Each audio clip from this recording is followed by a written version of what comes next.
Trib Live High School Sports Network is the official video and audio streaming partner of the WPIAL. We broadcast over 2,000 sporting events each year and cover 17 sports in over 170 schools. At HSSN, you'll find the latest in high school sports news, live and archive broadcasts, scores, standings, and much more. Trib Live High School Sports Network, your high school sports leader. All season, every season.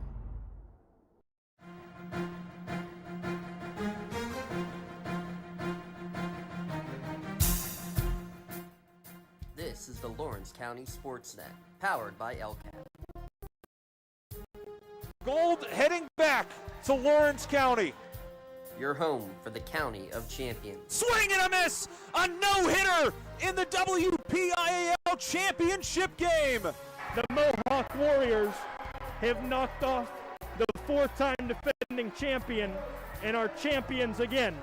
The Shenango Wildcats are the WPIAL champions. Elwood City, WPIAL champions for the first time in school history. Cox with it. Cox all the way in the jam again. The Red Hurricanes storming their way to another title. Swing and a miss. A one-hit masterpiece. Turn, fake it to Maples, keeping himself, coming near side. Can they hit him? No! He got in! I think he got in! He's down! Wilmington has won the state championship! Strike three called. Put another notch in the belt. The Laurel Spartans three-peat.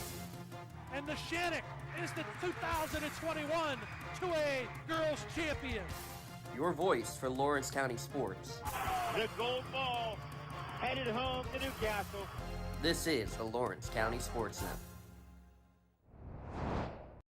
Welcome to Shenango as we have week one, round two of the high school football action here in Lawrence County. Hi, everyone. I'm Tim Continental along with Lee Moan and a cast of others bringing you this game here on lcsportsnet.com, powered by LCAP. Our pregame show is brought to you by LGKG.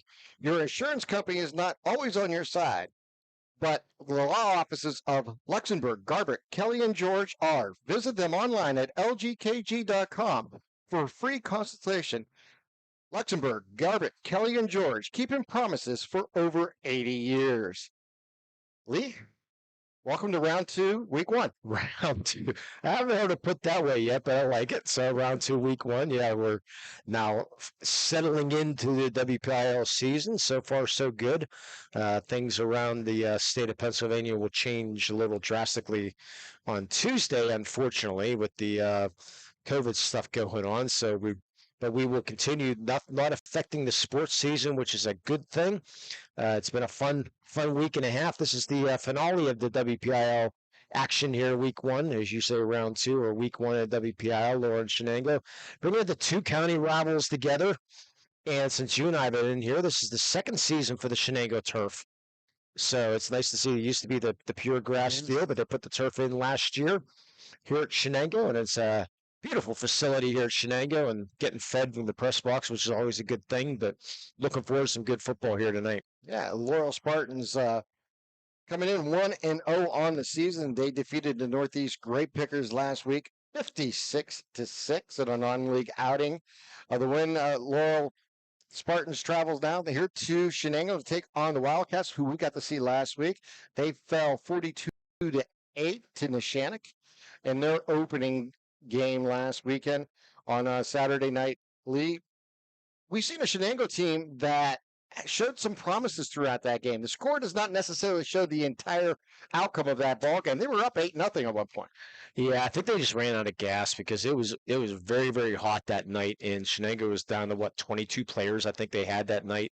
And when you're playing the 90-degree, 80-degree weather, the sun beating down on you at the beginning of that game, and you're short numbers, you're going to run out of gas, and I think that's exactly what happened to them. So you expect a little bit better showing from them tonight. Like I said, the first half was pretty competitive, and it took the Shenango a little while to get going, and then the Shenango poured it on pretty good. But Shenango really never offensively got rolling last week. I mean, starting the freshman quarterback and and then led by CJ. CJ Miller showed a lot of promise last week. He had 79 yards rushing on 19 carries, and he was the show last week. See if they will be able to come up with somebody else here tonight that helps support CJ. As we talk about Shenango, they started the season 0-1 with that loss last week. They scored 8 points. They gave up 42 in the game. Laurel comes in undefeated in one contest as they scored 56 points to 6 last week over the Great Pickers, and a game that really just showed the power of what Laurel can do. We got to see them in the preseason in a scrimmage game. And that was impressive what they were doing that night about 2 weeks ago. Yeah, and against the Great Pickers, they had 9 possessions in the game. They scored on the first 8. Luke McCoy had 156 rushing yards. He had 5 carries in the first half. So DeRosa everybody had a big game, but DeRosa, I think, had 2 touchdown passes. I mean, so this is a team that is going to challenge for the section and will be definitely a strong contender in the WPIL if everything stays healthy. Luke McCoy has been a dynamite running back. Unfortunately, he missed his sophomore year due to injury, and then came back last year, but the COVID thing sort of cut short. But he has a chance to become Laurel's all-time leading rusher if he averages about 140 game. Well, guess what? He's off to a good start. Yeah. So only 5 carries. Just think if he had 10 carries, he might be 300. But he got off to a good start as the Laurel Spartans did. But they'll have a better challenge here tonight. And not taking away anything from Northeast, but Shenango, and you get these county rivalries going, and unfortunately, I didn't figure out the mileage between schools, Mr. Dotson, as you've been doing every podcast. So it's not far though, Laurel and Shenango. I'll tell you that right now. So should be, I'd say about 5-6 miles between these two schools probably. So gonna have to see a full house here tonight. All right, let's take our first time out of the pregame, the LGKG pregame show on lcsportsnet.com, powered by LCAP. Trib Live High School Sports Network is the official video and audio streaming partner of the WPIAL. We broadcast over 2,000 sporting events each year and cover 17 sports in over 170 schools. At HSSN, you'll find the latest in high school sports news, live and archive broadcasts, scores, standings, and much more. Trib Live High School Sports Network, your high school sports leader. All season, every season. I think the key to any attorney-client relationship is trust. My father told me a long time ago, the definition of personal integrity, it's really simple. Do what you say you're going to do. At LGKG, we've been doing that for over 80 years. Welcome back here to Shenango as we get ready for tonight's game between Laurel and the Wildcats from Shenango.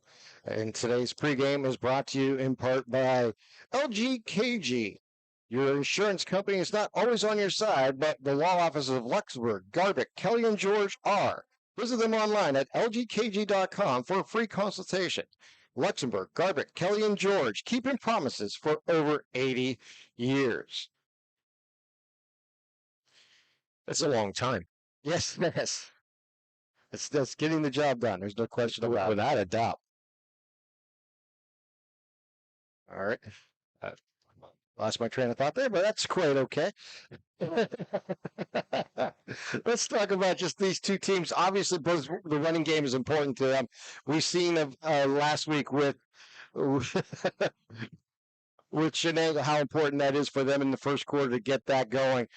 Just talk about the offensive lines here, Lee, and the importance that both teams are going to be debating on or relying on their offensive lines to come through. I'll be curious to see how Laurel plays defense and see if they're going to stack that line a little bit because really Shenango did not show a lot last week in the passing game last week. So I'll be curious to see if Laurel puts 8 men in the box and really force them to throw the ball because last week, Sam Myers, he was only 2 of 7 last week for 21 yards and had an interception, did Sam, which unfortunately for him, they got returned for the pick 6. So we'll see if they open up the offense a little bit for Sam and or see how that works. It'll be interesting to see him on the other side of the ball for Laurel. they have DeRosa, very, very talented quarterback, Kobe DeRosa. Got a strong arm, does Kobe, and I'll be able to be anxious to see how he spreads the ball out and get Luke McCoy involved early, because Luke McCoy is one of the better running backs in the WPIL. So yeah, and we'll see if they can get him going early on tonight too to stretch the Shenango defense out a little bit. Tonight's starting lineups are brought to you by Michael Kirkwood Jr. and Castle Realty, catered to buyers, sellers, and renters in Lawrence County and the surrounding areas. Call Michael Kirkwood Jr. at 724-301-1482. Check out his current listings or list your home at castle-realty.com. People you know, people you trust. Looking first at the Laurel Spartans on offense. At quarterback is Kobe DeRosa. Running back, we'll see a trio of running backs in Luke McCoy, Michael Pasquarello, and Logan Ayers. At wideout, Lucas Davis and Carter Haney. And on the offensive line is Colton Hill, Ryan DiMuccio, Sam Arbster, Joe Hudak, Cam Calderaro. And the kicker is Zane Buckner, and the punter will be Kobe DeRosa. Forward offensively for the Shenango Wildcats, when they have the ball, will be Sam Myers at quarterback, along with Aaron Martin and C.J. Miller in the backfield. At wideout will be Preston Schrei, Dalton Peters, and Will Patton. On the offensive line is Austin Brinstrom, Jason Dominic, Brandon Struck, Trevor Valenti, and Kyle Linhart will all be showcased on the offensive line. Defensively for the Laurel Spartans, you'll have Luke McCoy at linebacker, Brady Cooper at linebacker. At defensive end is Ryan DiMuccio. Defensive tackle, Colin Hill. Defensive tackle, Joe Hudak. And defensive end, Cam Colorado. Outside linebackers are Ryan Ayers and Josh Gibson. And defensive backs are Landon Smith, Michael Pasquarello, and Colin Bailey. For the Shenango Wildcats defensively, we'll have Kyle Linhart at defensive end, Brandon Struck at defensive tackle, Jason Dominic at tackle, and Trevor Valentin at defensive end, Colton Ferzizi at linebacker, Aaron Martin at linebacker, Dalton Peters also at linebacker. Your defensive backs are Preston Schrei, C.J. Miller, Nick Dando, and Hunter Lively. Yeah, Shenango coach Jimmy Graham in his 4th year here at Shenango High School started off rough, but a lot of coaches start off rough because you get your new system in. But by the 4th year, last year, lost to Clinton in the semifinals, 55-16. But this team was just on fire, and it's tough to progress every year because now you have to make it to the championship game. So a lot of pressure doing that. But the Shenango team, very, very talented. Coach Jimmy Graham, he played football and baseball at Westminster, so he's a very talented individual also. But he's doing a nice job here at Shenango. Shenango, was struggling there for a few years, but Coach Jimmy Graham came in and turned this program around. On the other side, Brian Cooper, I believe it's his 8th year here at Laurel High School. They made the playoffs last year. They lost the playoffs since. Excuse me, they have not been in the playoffs since 2017. So he also, Coach Cooper, coached here at Shenango High School back when he was 37-44 at 8 years here at Shenango High School, and he's also assistant at Wilmington High School, and then he's been turned this Laurel program around pretty good as the Shenango marching band takes the field. And 2 more things just to remind everybody, we have the Molly Kyler Patrick Play of the Game Award later tonight, and also have the LCAP Player of the Game Award. So we got a Play of the Game and a Player of the Game Award coming away at the conclusion of tonight's ball game. Yeah, the one thing we're missing tonight from this broadcast is Mr. James Dotson, but he's tuning in from somewhere Yeah. at a place undisclosed. So we just got a lovely text from Mr. Dawson. So thanks for tuning in, Mr. Dawson. And I'm assuming probably Mr. Henry Frankel with the local umpire referee that we referred to last week during our lightning delay that we had. I'm sure Henry's tuned in too. So let's pause and for our national anthem.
Information statement for the Shenango Legislative Alma Mater.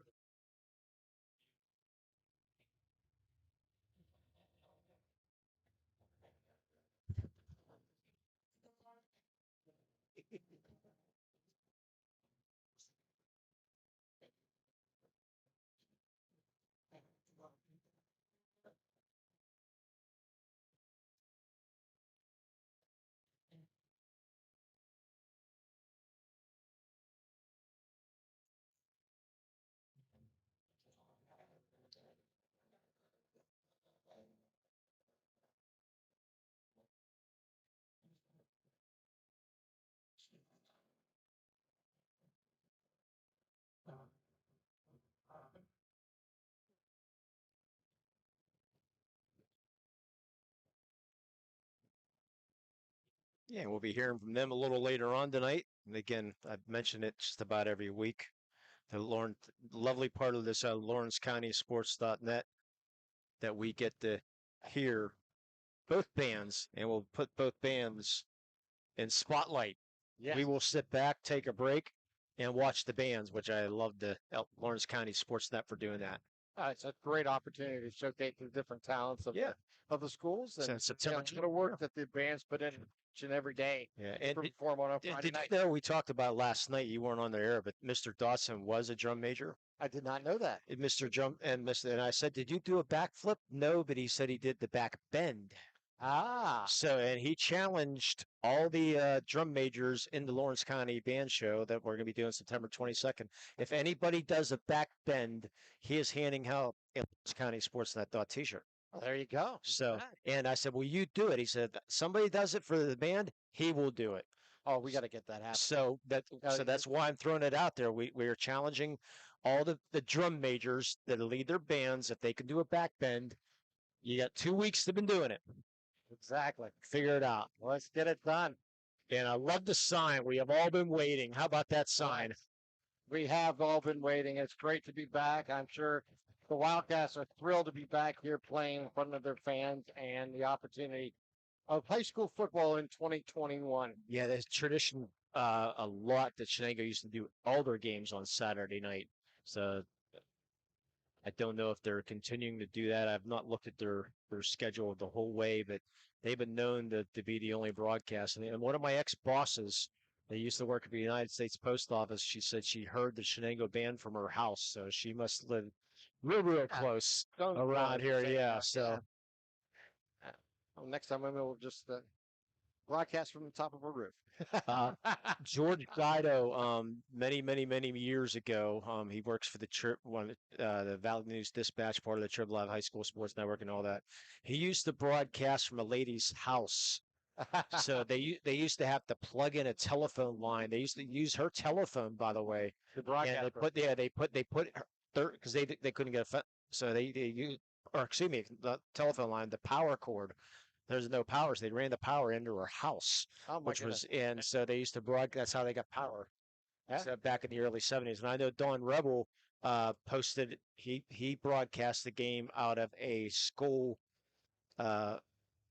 janitor room, I believe, at Duquesne High School, back then when Duquesne was still around. So, and I know James Dotson broadcast that he broadcast out of one of the rooms of a school. I can't remember where it was, and sure James will text me where that was, but he texts out of a room before too. When you got to get the game on the air, you do what you got to do, and you know about that. Looks like Laurel's won the toss, I believe, and they'll receive. Can you, off the top of your head, where's the place you've broadcast from? I put you on the spot. I was in the middle of about 2 years ago during the playoffs. It was a small press box, kind of similar to the one across the way here. Mm-hmm. So there was absolutely no room for us. So we were in the stands, and I ran everything off a battery. Oh, there you go. I've done that a few times there too. And at Summit Academy in the WPIL, they had the scaffolding. Now they have a press box, but it used to be scaffolding. You'd hit the 3 floors of scaffolding. We were on the 2nd floor of the scaffolding. And by the way, that is the only place in the WPIL where you can watch a game for free. So, wow. Yeah, it's a reform school in Little Herman, PA. But great place to watch a game. Unfortunately, their numbers are hurting. But hey, we're ready for some football. Yes, we are, as Shenango will tee the ball up at the 40-yard line. And what a surprise, Luke McCoy's deep. And he stands around the 10-yard line waiting for this kick here. Looks like Kobe DeRosa's to his left and Michael Pasquarello to his right. Here's the kick. It's a high kick, and they'll kick it away, and it'll go out of bounds. Let's see the flag fly. And there's the flag. Didn't fly yet. See if they kick it at the 35. I assume they believe it's 40 in high school, but I could be wrong.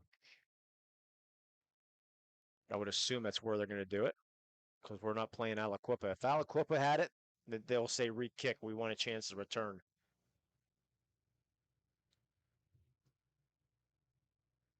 Yeah, they're gonna make him re-kick. How about that? How about that? So we're at Aliquippa.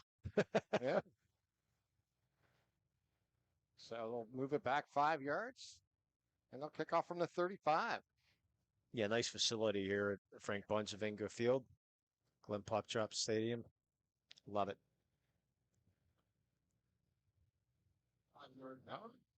I know Shosh used to love coming here.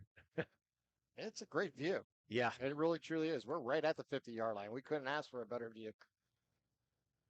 Or better food. No, you're right. And here's the kick again. And it's going to kick it away again for McCoy. It will be fielded at the 23-yard line. And it'll be taken up to across the 35, stays on his feet to the 40 and down close to the 41. Good hustle there by Pasquarello. Refused to go down. It took him 5 people to go down. So good run in there by Michael Pasquarello. And Spartans will bring this potent offense out. Let's see if they can make it 9 to 10 possessions. So first down and 10 here for the Spartans. Kobe DeRosa at quarterback. I formation to be in the backfield.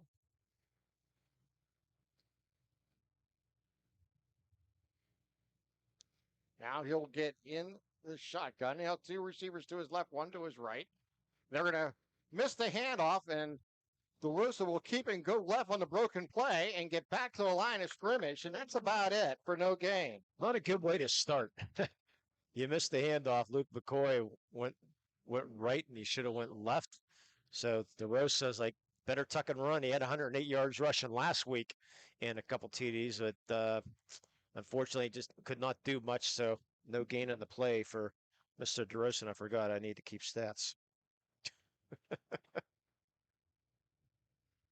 So here we go. 2nd down and 10 here for the Spartans. They'll take the snap, and DeRosa will roll to his right. He'll stop and fire. He has a man open, but it overthrows him, and it's going to be picked off at the 45-yard line as coming down with that ball.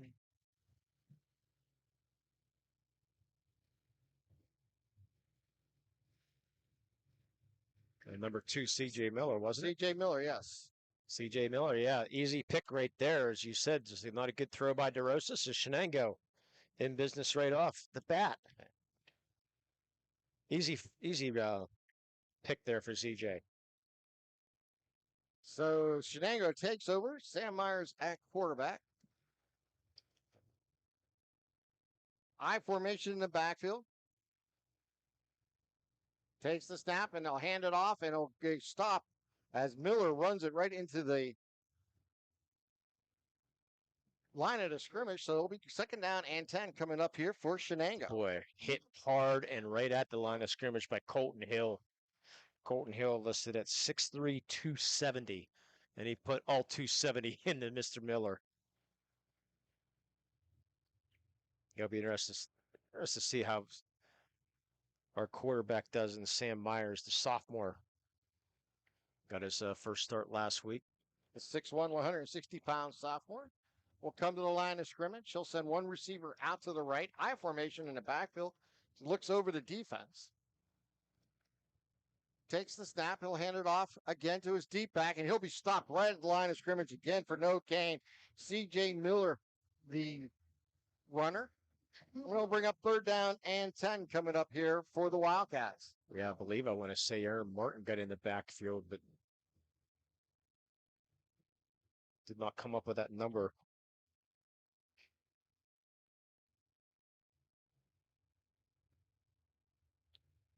So they'll send 3 receivers out to the right, 1 to the left on the short side of the field near us. Shotgun here for Myers. He takes the snap. He's back on a 3-step drop. He'll fire to the sole side. Has a man wide open, and just out of his reach is Dalton Peters for the Wildcats. It'll fall incomplete, bringing up 4th down and 10 coming up here for Shenango. Yeah. And we have a flag on the play. Where was that flag? At the line of At scrimmage. the line of scrimmage. Did not see that. Might have been a hold. That's what I'm thinking. But they're talking to Shenango, so we got to get the Jeopardy music out playing sometime.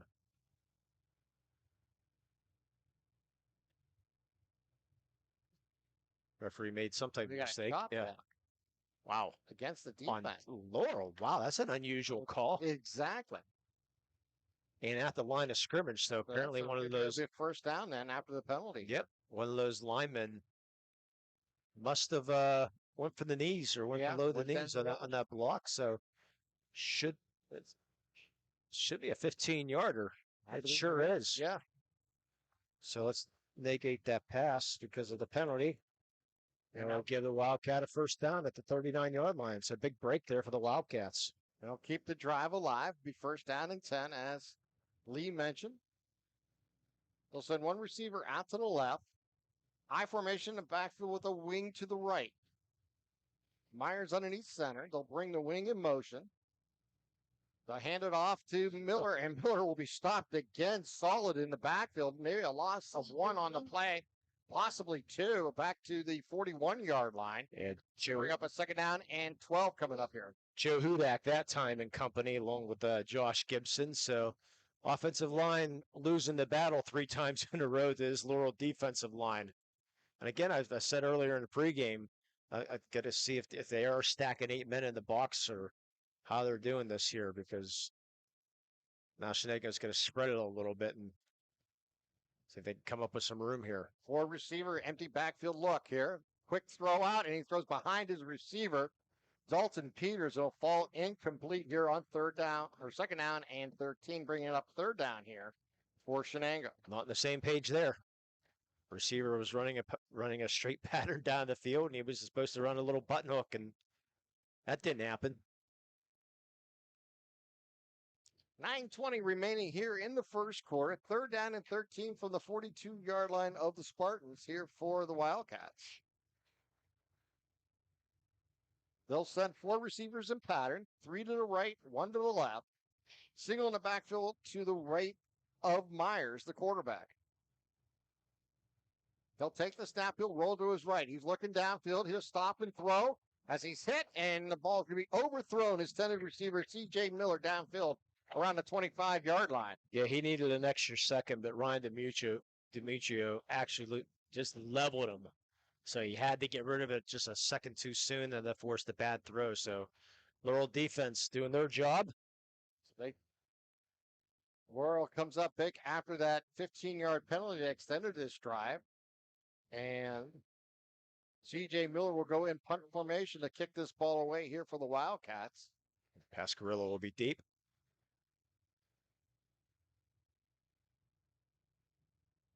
Here's the snap. Good snap. And he'll get the kickoff. They'll kick away from the returner. They'll bounce at the 15-yard line and roll towards the 10-yard line. They'll be down at the 11. Nice kick. 31 yards, no return.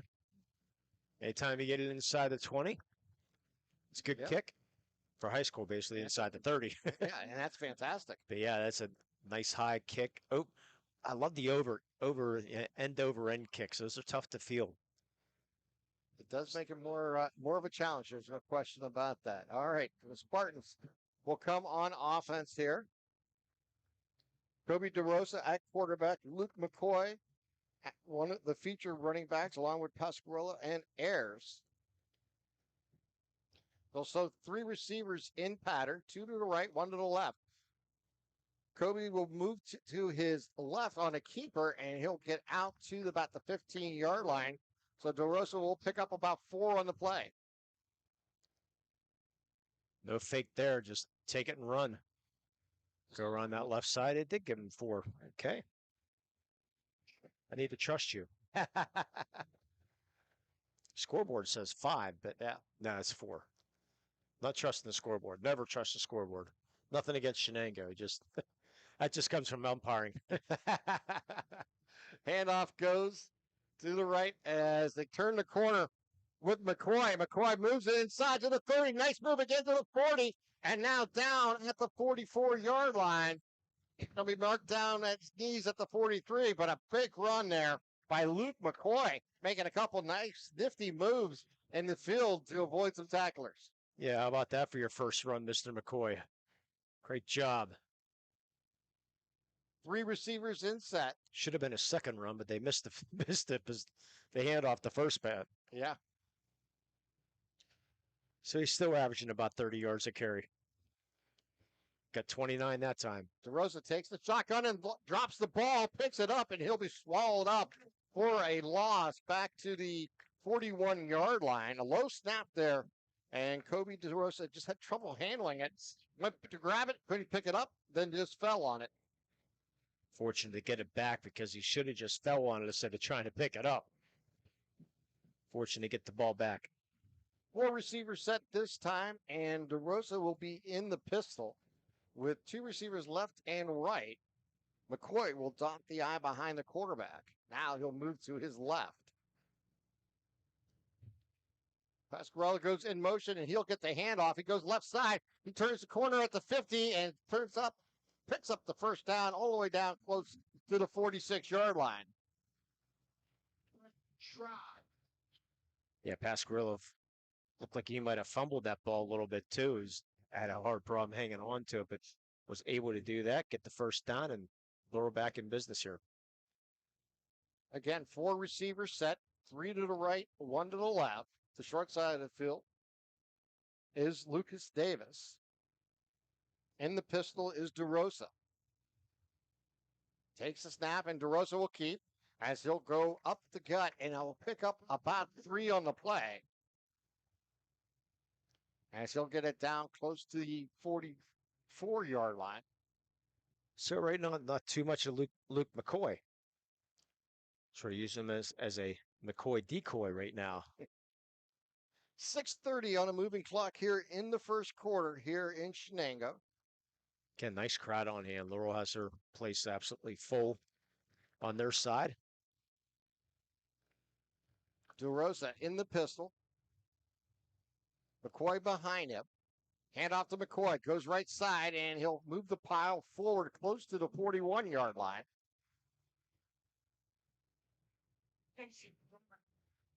So there goes his 30 yards of carry. Yeah. And it'll bring up a 3rd down and 6 coming up here for the Spartans. See if they find Pasquarello in the slot here. 4 receivers set in a spread offense. 2 left, 2 right. McCoy behind the quarterback now moves to his left. It goes back to pass. He'll fire. Finds Pasquarello in the slot. Makes a move. Cuts to the 35. Down the sidelines to the 20. Inside to the 15. Down to about the 12, 13-yard line. A beautiful move there by Pasquarello, who just refused to go down once he made that reception. Well, they must have heard me because it's just a little button hook right in the slot, wide open. Then it was off to the races after he broke a couple tackles.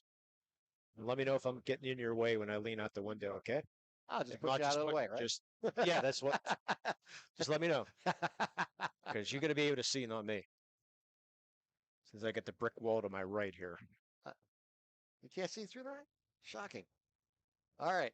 DeRosa takes the snap. Hands off to McCoy. Goes to his left. He's going to get close to the 10. McCoy's going to pick up about 2, maybe 3 on the play. As we are now under 5 minutes here to play in the first quarter. Spartans' second possession of the ball game. 4 receivers in pattern. DeRosa primarily in the pistol in this drive with McCoy behind him. And McCoy then usually moves to his, well, this time he's going to move to his right. And we're going to get a timeout on the field. Your timeout. Sponsored by Pontius Insurance.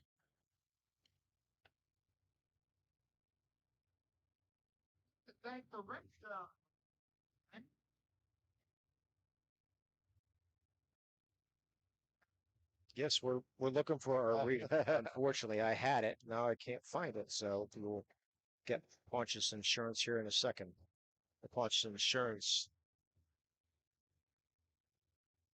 sponsors all our timeouts here. Yeah, on the ground, that's what. Aha. How about that? Timeout. This timeout is brought to you by Pontius Insurance.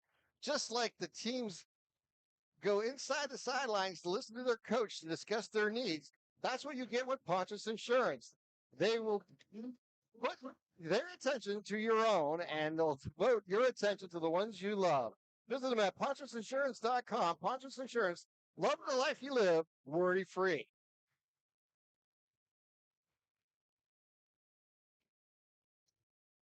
So Kobe DeRosa brings his team to the line.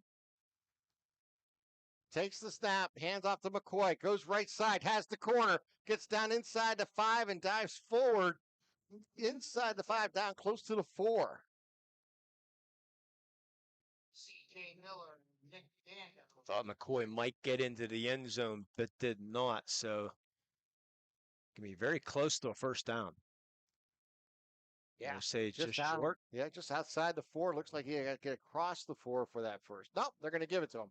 First and goal. First down, first and goal. So McCoy dots the eye in the backfield and loses the snap as DeRosa. He'll just take it and power forward, and he's going to get into the end zone on the quarterback keeper off the fumble snap. The unintentional quarterback sneak was DeRosa. Like you said, that ball was on the ground, but he was able to pick it up and then just follow the center. And the center, nice job blocking, and he just powered forward. Looked like he's going to be stopped about the 2, but kept him on moving forward. And Laurel takes the early 6-0 lead. And with that, point after. Bookdirk for the point is up and good. And with that, it is 7-0. Laurel leading Shenango. We're going to take a timeout. We're watching LCSportsNet.com, powered by LCAP. Joseph's Marketplace is Newcastle's favorite family-owned hometown grocery store and coffee shop. Fresh meats and produce, full-line deli, homemade foods, and much more. Joseph's Marketplace has hot foods prepared every day. They also have Newcastle favorites like grape leaves, hummus, and wedding soup available daily. Follow Joseph's Marketplace on Facebook and Instagram for daily updates or stop in to see what's cooking each day. Come hang out at the brand new cafe and bakery, full of great coffee, drinks, sandwiches, snacks, sweets, and free Wi-Fi. In a rush? Go to josephsnc.com and place your cafe order online. Joseph's Marketplace, family owned and operated since 1915. 3:54 remaining here in the first quarter as DeRosa took it 3 yards into the end zone on a quarterback keeper for the touchdown. Yeah, I forgot to mention that the Red Zone sponsored that Red Zone trip. You can make sure you stop by the Red Zone on Wilmington Road in the Shenango for all your county sporting apparel needs, sporting goods, custom apparel, embroidery, and more. Visit them online at theredzonesports.com. Score big at the Red Zone. Here's the kick, and it'll be fielded at the 10. They'll bring it straight up the middle, cross the 25. Nice move there. Could cross the 30 and down at the 32. Martin takes it all the way out, close to the 32-yard line. Hey, I like those pens. Nice pens. Yeah. Yeah, freebies from where I used to work. Unfortunately, they were in my pocket. Now I have so many. You know how you walk out of work and you're always using them, and next thing you know, you got 85 of them at home, and I only had the nice ones. Oh, what a shock, huh? Yeah, unintentionally. I should take them back. Myers takes the snap, he hands it off to the fullback as he dives forward. Boy, no room whatsoever for Lively. Lively gets maybe a yard on the play. Well, you're being nice. Yeah, they'll give him one. Bring up 2nd down and 9 coming up here for Shenango. First possession for Shenango, unofficially minus 2 yards. They start off with just 1 yard this time, so Laurel getting it done right now. They'll send 2 receivers out to the right.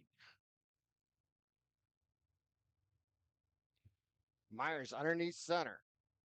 Takes the snap, pitches out wide, gets it to Miller. He'll turn the corner, has some room, gets to the 40, cuts back inside up to the 45-yard line. Nice run there by C.J. Miller. Finally, some positive yardage for Shenango. They pick up a 1st down in the process as we wind down under 2 minutes and 50 seconds remaining here in the first quarter. Remember, at halftime, you won't miss a thing during halftime. We'll have the Laurel and Shenango bands full performances along with the HSN halftime show. So Myers underneath center with an I formation in the backfield. 2 receivers out to the left. Handoff again. It is Lively, goes up the gut, gets about 2 on the play. And Shenango answering so far. That touchdown, got a nice drive going here. Get that 1st down. Almost near the midfield now. I was going to say, it's going to be important for them to get some momentum going after that long drive that the Spartans just completed. They're going to give him 3 in that carry. All right. So Sam Myers, again, underneath center, I formation in the backfield. Takes a snap. He's at 5 stops. He'll get hit from the side and be brought down. Great tackle there by Joe Hudak. Came in just as when Myers was ready to throw the ball. Boy, Hudak hit him hard. Fortunately, did not fumble. So loss of 6 on the play. Make it 7. And it'll bring up a 3rd down and 13 here. Yeah, one of those stats I just don't like. James and I talked about this last night. Is the quarterback sack counts against rushing yards. Which he didn't run. He didn't try to run. I know. But nonetheless, been that way for years. It'll never change. No, it won't. Myers back to pass. He'll try to set up a screen. They'll get it out to Miller, and he'll drop the ball. A little high toss there as he had pressure around him, and it falls incomplete with a minute left here to play in the first. So Miller will go into punt formation here.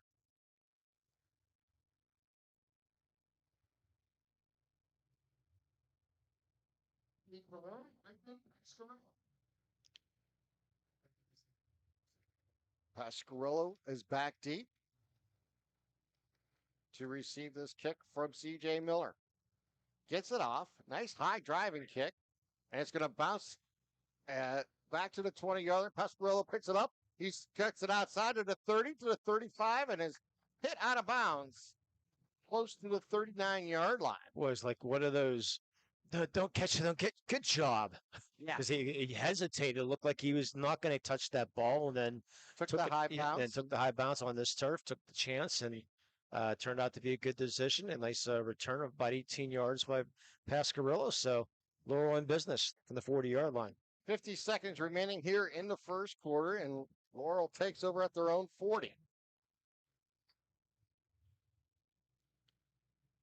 Kobe DeRosa at quarterback.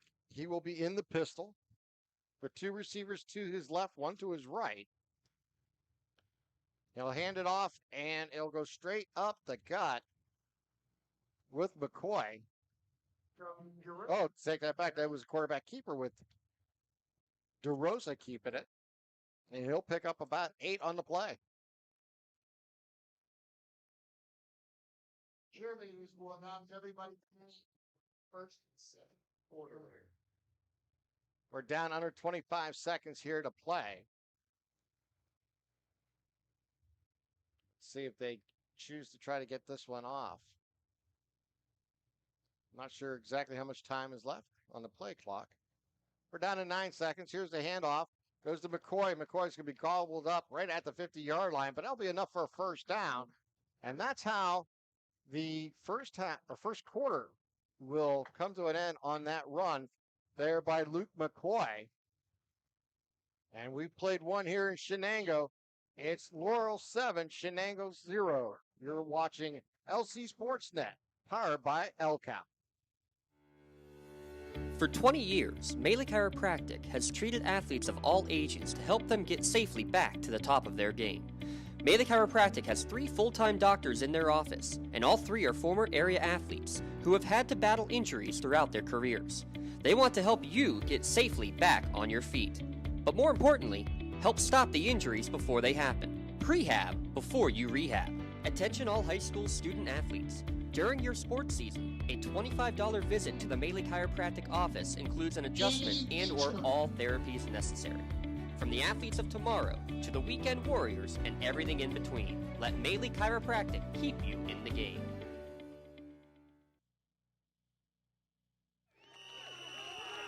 When a team needs to discuss their next move in a big game, coach calls a timeout.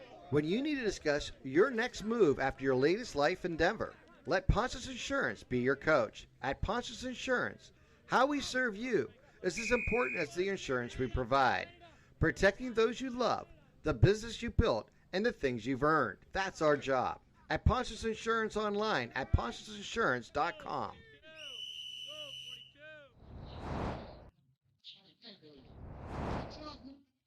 12 minutes on the clock here to start the second quarter as we switch sides of the field, as Laurel will now go right to left on your devices here tonight.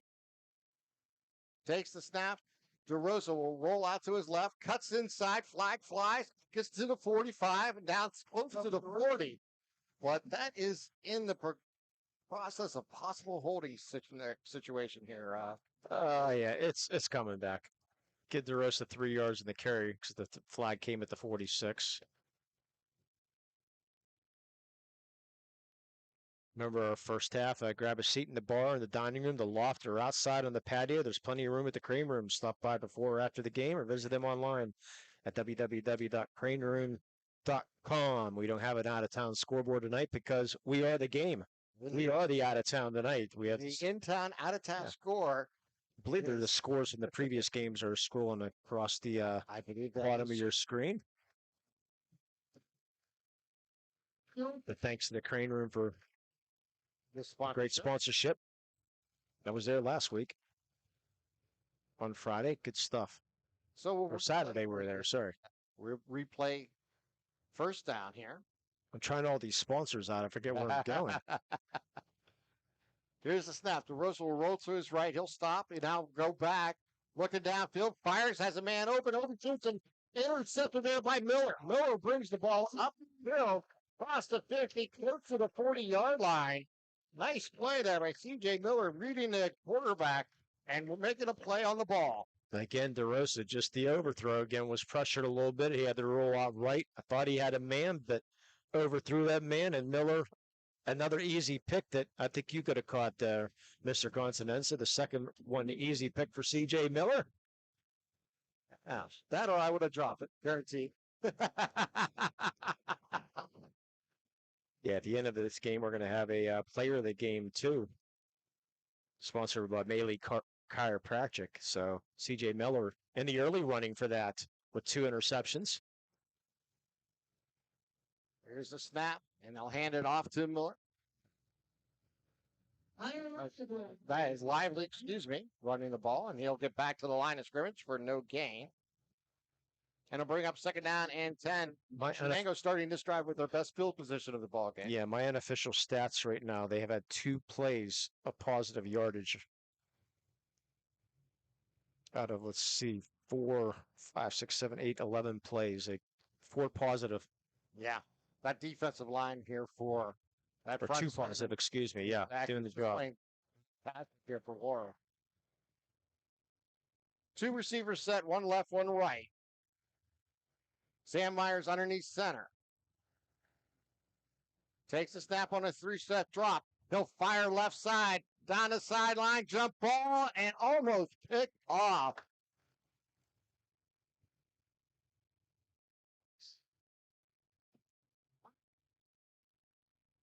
Logan Ayers. Wow. I don't have a, oh, there it is. I gave you a chance. But Yeah, that's all right. Yeah. Logan Ayers right there as Mr. Dotson sending us some. Ah, look at that. He's trying to show off with his back bends, huh? Yeah, the back bends. We put the challenges out to the. I think we need to tweak that. To the drum majors. Yeah, if we can tweak that out somehow, we need to put that on the LC SportsNet for the challenge of those drum majors next week. Or for September 22nd. Set, back to pass is Myers. He'll fire. He's one of the players going to get tackled. No flag comes. Yeah, it comes. Intercepted as they bring it back across the 40. Pasquarello with the ball all the way back to the 50. And it was, flag came down at the 24-yard line. Yeah, this has to be interference here. The late flag came out.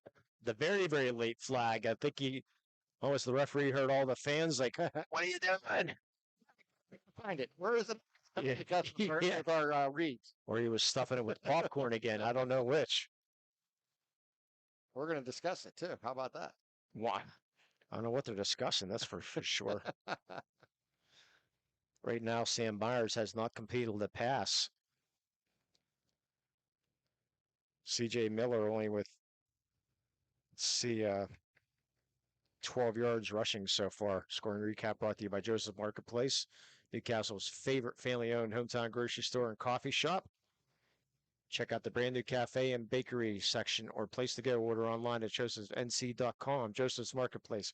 Family-owned and operated since 1915. I had the pleasure to go there.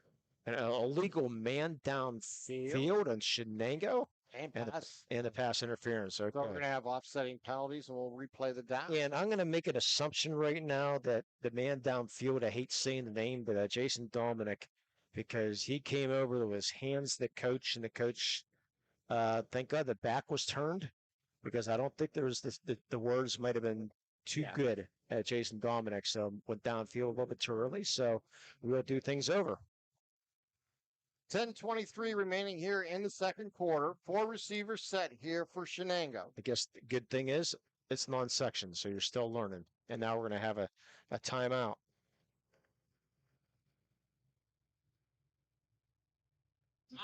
By that will Laurel taking the timeout. That's what I heard. So Laurel will take that timeout. Sponsored by Ponch's Insurance. Just like the items go to the sideline to listen to the coach and discuss their needs, that's what you get at Ponch's Insurance. They put their attention to the things you own so you can devote your attention to the ones you love. Visit them online at ponchusinsurance.com. Pontius, Ponch's Insurance. Love the life you live. Worry free. So the teams will be talking it over with their respective offensive and defensive coaches as Shenango will come out facing a 3rd down and 10 ball at the 40-yard line of Laurel. As Laurel leads this ball game by 7-0. A little sloppy on both sides here tonight so far. A little kind of punch, counter punch type. Yeah. And quarterback's not having the best of nights here early on. But we're still early. 10:23 to go here in the first quarter. I wonder if that is James in that picture, or was it photoshopped, shot into there? What do you think? Good possibility. I don't know. I mean, that's... Yeah.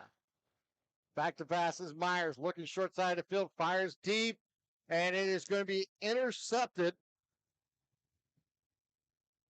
by Josh Gibson as he returns it out to the close to the 20-yard line. Yeah, not a good pass there. They continue to try to go deep. That's like the 3rd or 4th pass. They tried to go deep. That one overthrown. Gibson, easy interception, making a pretty good return. So Laurel will take over on that turnover.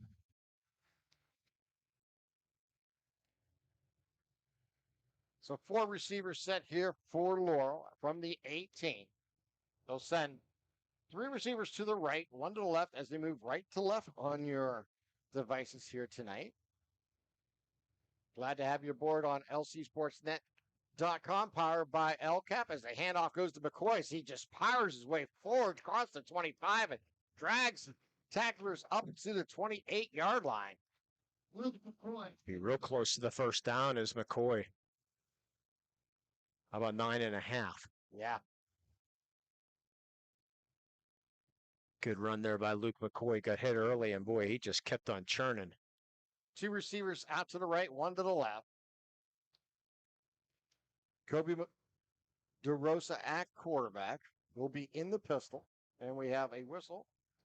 And they're going to measure now? I think they are. Okay, let's change our mind. Yep. First down. Measure. Let's say it is a first down. Let's make him 10. I don't know if I've honestly seen that. In all my years of football.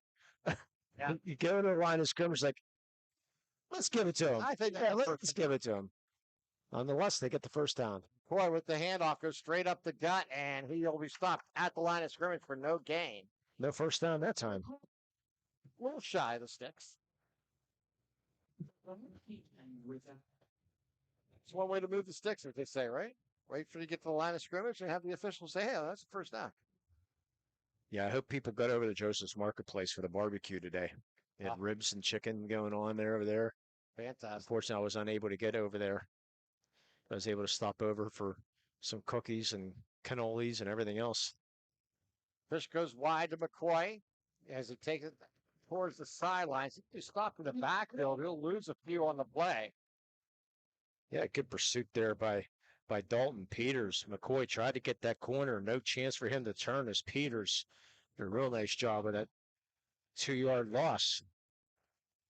I see you gave up on the stats, huh? Yeah. Can't do 2 things at once, I guess. The phone a little too much there. I'll have to bring in my specialist, Anthony Kepley, for that. Yeah, I don't know. Like he told me, it's easy to run. It's easy to run. You'll be able to do it. You just need to go to a game by yourself and just do it. Just try it. Yeah. Exactly. DeRosa back to pass. He'll fire. Has a man open over the middle. Completes it to Haney as he crosses the first down marker and gets all the way out to the 44-yard line. What a throw by DeRosa. Threw an absolute bullet. To Carter Haney. Yeah, just threw it in the double coverage. Like, what do you do? Wow, what a throw. That was all DeRosa right there. And said, Haney, good job in traffic and hanging on to the ball. DeRosa in the pistol. Well, they'll bring Pasquarella in motion. Hand off to him. Turns the corner. Has room. He's at the 50. To the 40. He's in the lines. To the 10. To the 5. Touchdown.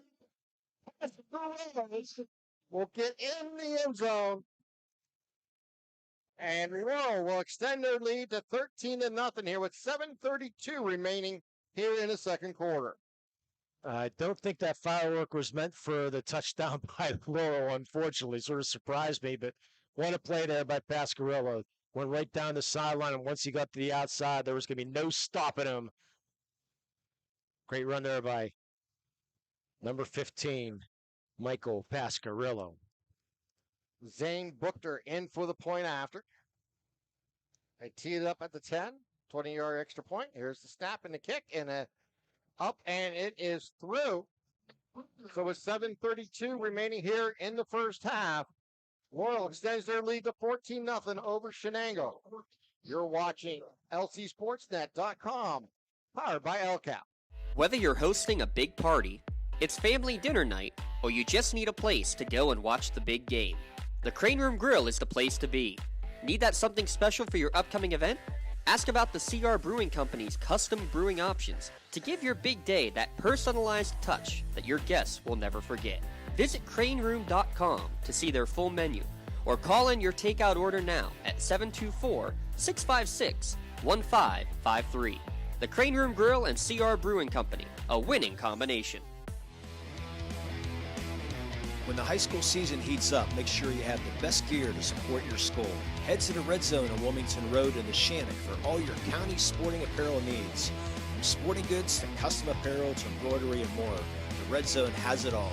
Quality gear for all 8 schools in the County of Champions. Stop by and enter the Red Zone or visit them online at theredzonesports.com. Score big at the Red Zone.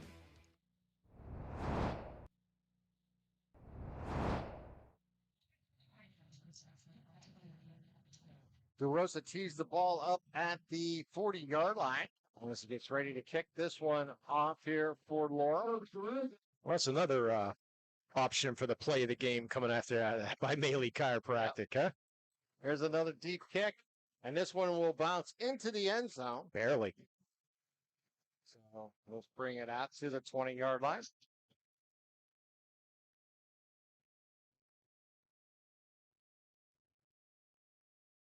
You think high school will ever go to the 25-yard line like they do in college? No. 40-yard line's good enough for high school, without a doubt. And at halftime, we did Triple Live High School halftime show. Don Rebel and Chris Harlan, take a look. I believe at the teams to watch. I forgot to look at the form of that. So teams to watch, Triple Live High School Sports Network halftime show presented by SA Tire and Export Tire. Unfortunately, I was going to go home and look at that, but I went to my 40th high school reunion last night after the game, and then a couple soccer games today, so I didn't get a chance to fumble. Ball, but Shenango's right there. Maybe Laurel actually got it on the second effort. Looks like C.J. Miller is about to fall on it, but I think they did give it to Miller, his original cover. Yeah, so the whistle must have blew because coming up with that ball was a Cam Cauterero, but it must have said Miller fell on it. So there'll be a loss of 2 on the play. And they'll bring up a second down and 12 here for Shenango. The lights are going to be coming on in the press box here pretty quick. Yes, it's getting a little dark. Yeah. After this play, I'll run and get them.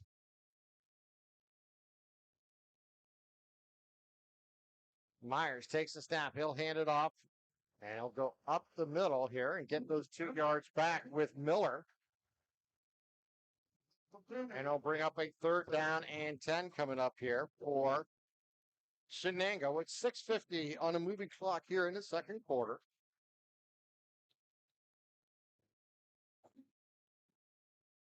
Yeah. The one mistake Shenango made here tonight is they closed the door with all the food in the press box on our side. So we have access. Pulled up. Yeah. So we have access to all the food right now. So Myers in shotgun and a spread offense look. Goes back to pass. He's looking down the middle. He's going to hit as he completes the ball. And a fall incomplete. Dalton Peters made a nice effort to try to get to the ball in time. But it hits the ground, and they'll bring up fourth down here. Yeah, Cam Colorado with the presser got around. I thought he was going to get a holding call in Shenango, but Colorado got around that man, the 6'1", 210-pound defensive lineman, put the pressure on right as he got hit. So another incompletion for Mr. Myers, and Laurel's going to get some good field position here after this punt. Miller in punt formation. Will kick it away. And Pasquarello will pick it up at the 35. Crosses the 50. As he's going to be dragged down at the 46-yard line. Nice kick, 39 yards, but unfortunately that was a line drive kick that time. Allowed Pasquarello some room to run, so Laurel really back in business right now. Chance to break this game open. They're up 14-0 right now. They have the ball at the 46-yard line of Shenango with 6:05 remaining here. Again, Shenango, no offense whatsoever. 4 receivers set. Laurel some mistakes, but still a 14-0 lead. DeRosa will take the snap. He'll keep as he'll hit the 45-yard line and be pushed back after the 1-yard gain.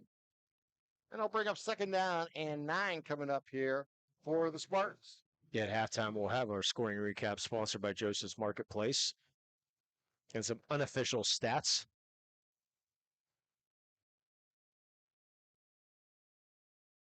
DeRosa coming out of his shoe there. And he's going to either get a new shoe or a new play. Yeah. One or the other. Well, Laurel does have 2 timeouts. Let's see if they... They're going to bring in another quarterback is what they're going to do. Yeah, okay. They'll bring in Chase Tinsman. Nope. Nope. They will call timeout now. Yep. They wasted a little bit too long. A timeout brought to you by Paunches Insurance. Team's got to go to the sideline to listen to their coach and discuss needs. That's what you get at Paunches Insurance. They put their attention to the things you own, so you can devote your attention to the ones you love. Please, please, please visit them online at paunchesinsurance.com. Paunches Insurance. Love the life you live. Worry-free. And the reason I want that, please, this is why the Lawrence County SportsNet is on the air, because of these fine sponsors of this network. So this is why we're able to bring it to you. So please patronize the local guys. And also, please remember to try and go to the Crane Room. Grab a seat at the bar, in the dining room, in the loft, or outside in the patio. There's plenty of room at the Crane Room. Stop by before or after the game and visit them online at www.craneroom.com. And get the Q sauce on the wings. So, yeah, good place over there at the Crane Room. There is plenty of room there. I was surprised at how big that place was. When last winter for the first time after a game. What a surprise. Brady winning with James, right? Yeah.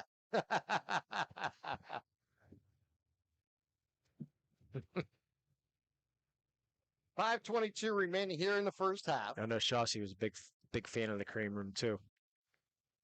And that local Mexican restaurant right across the street. DeRosa will keep as he goes up the middle and gets close to the 40-yard line. He'll pick up 5 on the play and bring up 3rd down. 3rd down, about 4 coming up here for the Spartans. Yeah, and officially only 26 yards rushing so far for DeRosa. Had 108 last week.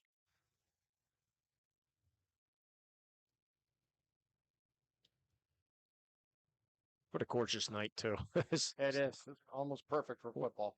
No, it is perfect for football. Sorry. I'm gonna... Just a slight more breeze. Yeah. Here's the handoff to Pasquarello as he goes left side. Now he turns the corner again. Oh, I thought he might be able to turn the Jets on again. Gets down to the 30-yard line.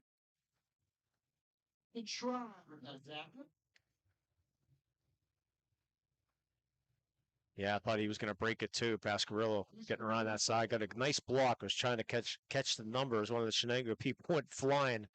Did not see the block, but Pasquarello gains 9, gets the 1st down. Laurel continues in business. Plenty of time here. Still got those, I believe, 2 timeouts. So DeRosa in the pistol. He'll send 3 receivers in pattern. 2 to the left, 1 to the right. McCoy in the backfield to his right, along with Logan Ayers. Hand it off to McCoy, and he'll go up close to the 30-yard line.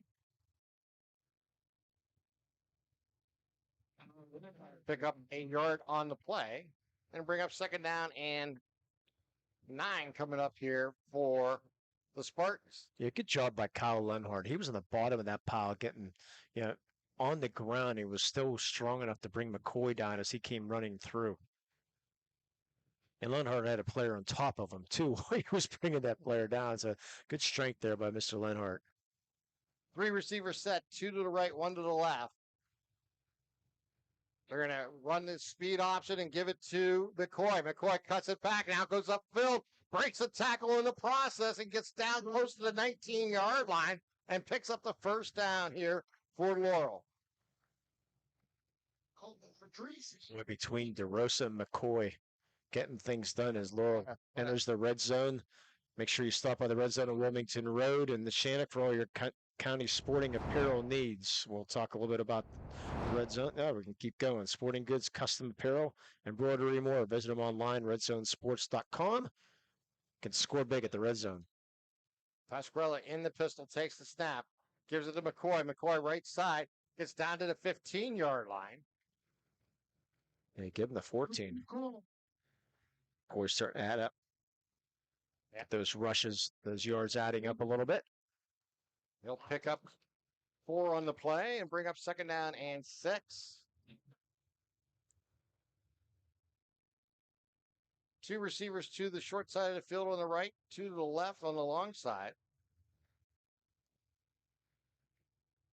Kobe DeRosa at quarterback in the pistol. Takes the snap, rolls to the short side. He's going to keep, turns the corner, dances forward, gets close to the sticks, and gets knocked out of bounds there. It's going to be close to another first down here for Laurel. Yeah, they're going to mark him out at the 8-yard line. Should be a first down. Yep. And when McCoy's not doing it with the legs, he threw a really, really good block this spring DeRosa around that side. That's what you got to do. Yep. You know, be a blocker sometimes also. McCoy showed his versatility there. Nice block to get so DeRosa can get by and get that first down, 1st and goal. In the wing is Logan Ayers. He'll go in motion. Hand off to McCoy. Falls. Ayers goes right into the end zone on the right-hand side for the touchdown with 1:34 here to play in the first half. And Laurel breaking this game open. Just a great drive by the Laurel Spartans. McCoy DeRosa show right now. Yeah. Pasquarello, too. Can't forget about what he did. Yeah, true. Does have that long touchdown run. Each one has reached the end zone so far. Buckner for the point after. Here's the snap in the hold, and the kick is up and through.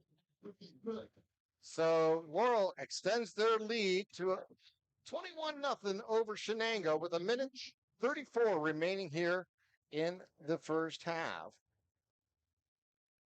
In workers' compensation, my clients are oftentimes not receiving their wage loss. They're not receiving their medical expenses. LGKG, they come to us so that we can put them in a position to pay their bills. If we're keeping our promises, our clients are getting the justice they deserve. For 20 years, Melee Chiropractic has treated athletes of all ages to help them get safely back to the top of their game. Melee Chiropractic has 3 full-time doctors in their office, and all 3 are former area athletes who have had to battle injuries throughout their careers. They want to help you get safely back on your feet. But more importantly, help stop the injuries before they happen. Prehab before you rehab. Attention all high school student athletes. During your sports season, a $25 visit to the Melee Chiropractic office includes an adjustment and/or all therapies necessary. From the athletes of tomorrow to the weekend warriors and everything in between, let Melee Chiropractic keep you in the game. And here's the kick by DeRosa. A nice long high kick again, this time filtered inside the 10. As they bring it out as lively as it gets across the 20 and gets up to about the 24-yard line. Brought down by Aaron Doty, the sophomore. So Shenango down 21-0. Let's see if they decide to play it safe with 1:26 to go, or they decide to maybe put the ball in try to get in field goal range. Problem is our quarterback Sam Myers hasn't completed a pass yet tonight. 0 for 6 tonight. Been harassed a lot. Actually, 0 for 5, excuse me. Ben, like you said. Yeah. Been hit like 3 or 4 times when he's gone back to pass. Yeah, they tried everything deep. Nothing short yet. Nothing quick. That is true. I formation in the backfield. Myers takes the snap, hands off to Miller. Miller dives forward, gets up close to the 28-yard line.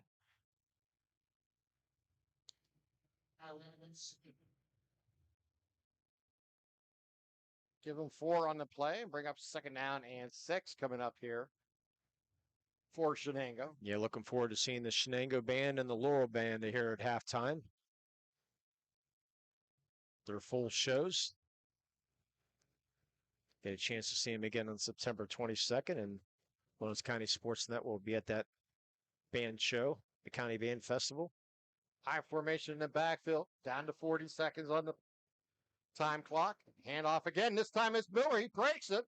Get across the 35. A nice saving tackle for the Spartans by Michael Pasquarella. But looks like Shenango's going to just not run another play. Yeah, down under 20 seconds here. No need to run it. Yeah, it's been a rough first half for the Shenango Wildcats, and they're ready to take off the heads. They get the ball. They get the ball to start the second half. So exactly. All right, we've come to halftime here in Shenango as Laurel leads the Shenango Wildcats here at halftime, 21-0. You're watching lcsportsnet.com, powered by LCAP. Trib Live High School Sports Network is the official video and audio streaming partner of the WPIAL. We broadcast over 2,000 sporting events each year and cover 17 sports in over 170 schools. At HSSN, you'll find the latest in high school sports news, live and archive broadcasts, scores, standings, and much more. Trib Live High School Sports Network, your high school sports leader. All season, every season.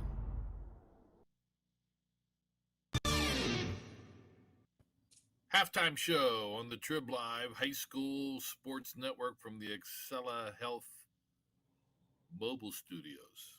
We welcome you, Don Rebel, Chris Harlan. Our get-together sponsored by SE Tire and Export Tire, your local tire experts. They work hard to earn your business. They have your tire in stock and can install it today. All the best brands at the best tire prices. SE Tire, Route 51, Bell Vernon. Export Tire, Old William Penn Highway and Export. Shop for tires online and check out their Google reviews. We thank them for sponsoring our halftime show. It's a tradition. Week 1, we talk about the teams to watch. A lot of people, maybe they tuned in week 0. A lot of people did. Hopefully more here in week 1 as we are starting to get our footing for the 2021 high school football season around the WPIAL, and they want to know, Chris Harlan, who the teams are to watch. So why don't we start in 6A? There's not a whole lot of teams in 6A, so this should be rather easy. To me, I think it's surprising that Mount Lebanon hasn't won a WPL title since 2000. 21 years now since they've won. They haven't even been there since then.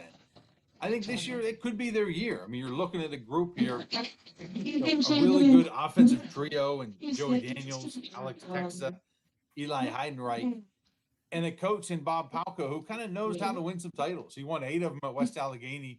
He's now in year 3 at Mount Lebanon, and it looks like the pieces might be coming together. I mean, they had a real good start last week against Bethel Park, and I think it's possible that that 21 years might not get to 22 before Mount Lebanon gets back to a championship.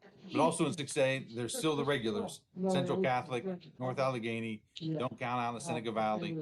There's still some depth there as we get down the stretch late in the season to see who will be in the run for that title. They played Mount Lebanon in the final high school football game at Three River Stadium back in 2000. All right, let's move on to 5A, which has been, since the expansion to 6 classifications, probably the most competitive of the classes.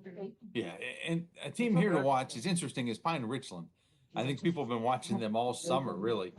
Ever since head coach Eric Kasparovich got ousted back in April, there's been a lot of uncertainty about that program. They're defending WPL champs, defending state champs. But besides having a whole new coaching staff, I think they also graduated like 17 seniors who were starters. So besides the coaches, this was going to be a new team, a new season. And here they go, into a season, and there's kind of a chip on their shoulder talking to those guys to see what they can do this year. But definitely lots of eyes on Pine Richland as they head into the year. But also Gateway. They're our number 1 ranked team in 5A. And they're also a new team, graduated a lot of guys, but they've got a couple guys that transferred in too, Brad Burt and Brett Burt, brothers who came in from Jeanette, quarterback and wide receiver. Combination really good. Also had a really good start last week in week 0. So Gateway right there at the top in 5A, and they're going to be tough to beat, I think. But then again, some regular names we see. Penn Trafford, they've got a Wisconsin recruit, Cade Giacomelli. Penn Hills is there. I think the Allegheny 6 conference is going to be very tight. And North Hills and Moon both had good wins last week that I think kind of ups them into the conversation now in 5A. Yeah, both were very impressive in week 0 wins, both of them on the road. All right, how about Class 4A? Another team that hasn't won a title in a while, Bell Vernon, hasn't won a title since 1995. Again, it looks like, kind of like Mount Lebanon, the pieces might be coming together for them this year. First off, they've got a senior quarterback, defensive back in Devin Whitlock. He said this summer when I talked to him that, his Leopards have been kicking on the door for years to try to get in, win a title. He felt like maybe this is the year that door falls over and they get inside and maybe win a championship. They've got a really good sophomore in Quentin Martin, another guy. He's a running back, receiver combination. He has all kinds of major college offers. So I think him with Whitlock, who's a 1,000-yard rusher, you're going to see a pretty good Bell Vernon team maybe make a run this year. But again, standing in their way in the same conference, Jefferson. They're always there. They've been in the championship game 6 years in a row. They've won 5 of the last 6 years.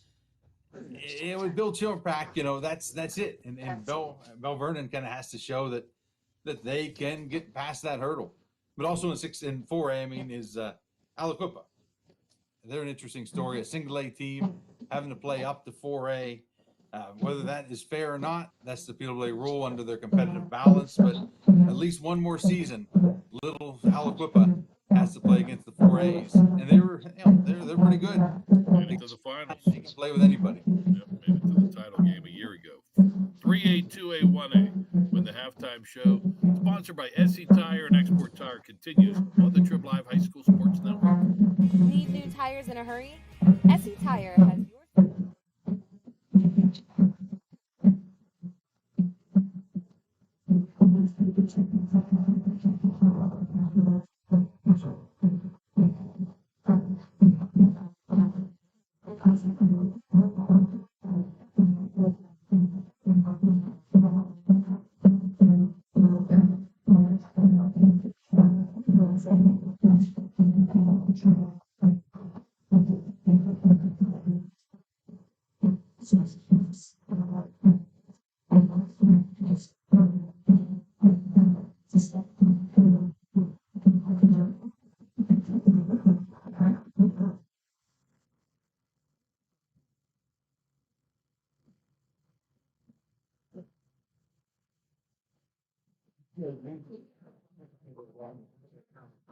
So this I think the sign in the sleep twisted sister. Here,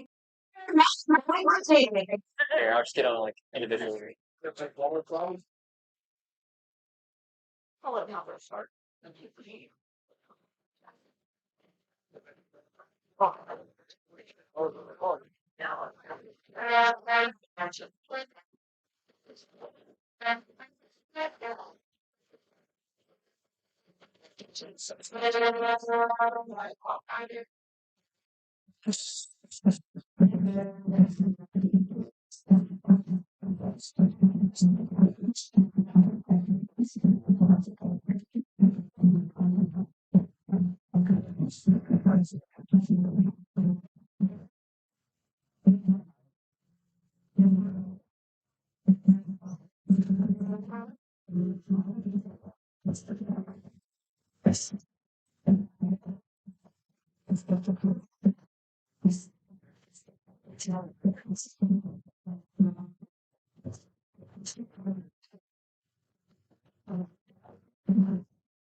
To present Car Young, the Grammy winner for Song of the Year in 2013 by the band Fun.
Our marching band is introducing Mr. Ryan Roach, assistant band director and percussion is Mr. John Godfrey. Barnett Dance Clinics advised by Mrs. Jessica Miles. Barnett Not Lines advised by Mrs. Kristen. We have good thank you for your kind attention.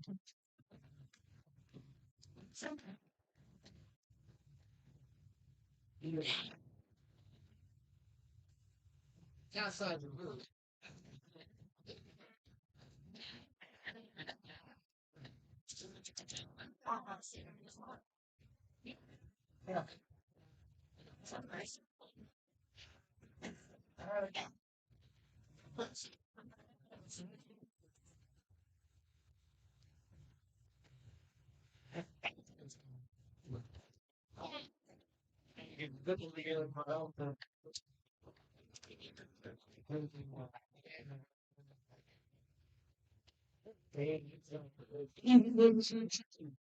With the direction of senior drum major Sophia Buck, please welcome the Shenango Wildcat Marching Band.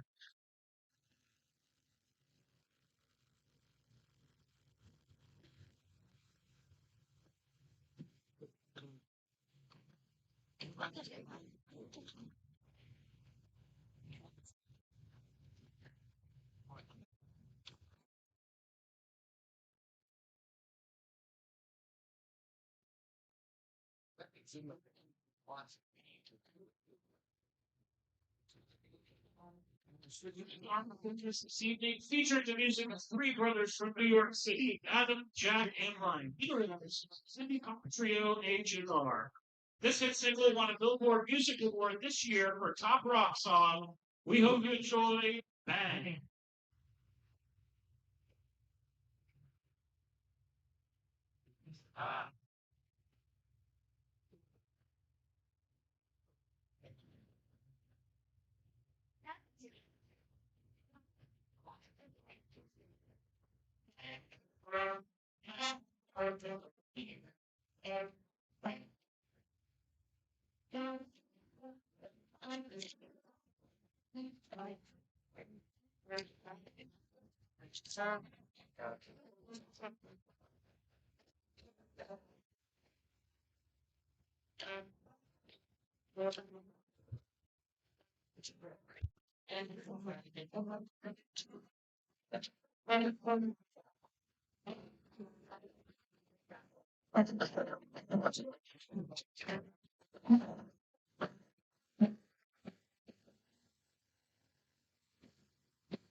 Our next selection from AGR was composed and recorded in their living room in 2020. In an interview with ABC News Radio, they said, so much of last year felt apocalyptic, and this year we can finally see the light at the end of the tunnel. Things aren't back to normal yet, but we should be celebrating the small wins, even if they seem trivial. We now feature our auxiliary to this hopeful tune, Way Less Sad.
Shows songwriter AHR, a certified gold record. Released in March of 2018 from their second studio album, here is Burn the House Down.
Let's get ladies and gentlemen, Shenango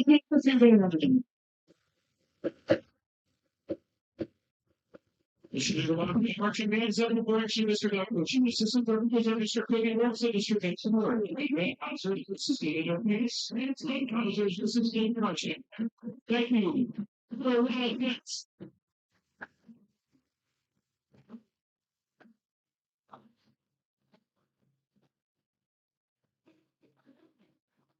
All right, fans, if you turn your attention down the track here. Back here to Shenango High School, 21-0. Laurel leading Shenango. That was the Laurel and Shenango marching bands. You heard the Shenango information about the marching band. The Laurel band's director Brian Croach just accepted the job at Seneca Valley. Sad to see him go, Mr. Dawson says. Drum majors Natalie Alfera and Laura Bowden. But two very good bands, Mr. Consones. Yes, they are. Watch them. Again, seeing that here on LCAP or Lawrence County SportsNet, powered by LCAP. And it'll be time for our scoring recap, brought to you by Joseph's Marketplace, New Calvin's favorite family-owned hometown grocery store and coffee shop. Check out the brand new cafe and bakery section and cheesecakes and cannolis and coffee and everything else. The theme there, But anyways, go to order online at josephsnc.com. Joseph's Marketplace, family-owned and operated since 1915. And yes, ladies and gentlemen, that's 106 years. Yes, it is. With 3:54 remaining in the first quarter, quarterback DeRosa went 3 yards out after actually missing the snap, picked it up and took it himself into the end zone to make it 7-0. In the second quarter, it was Pasquarello who would take an end around and actually a jet type sweep to the right side down the sidelines to get into the end zone with 7:32 remaining in the second to make it 14-0.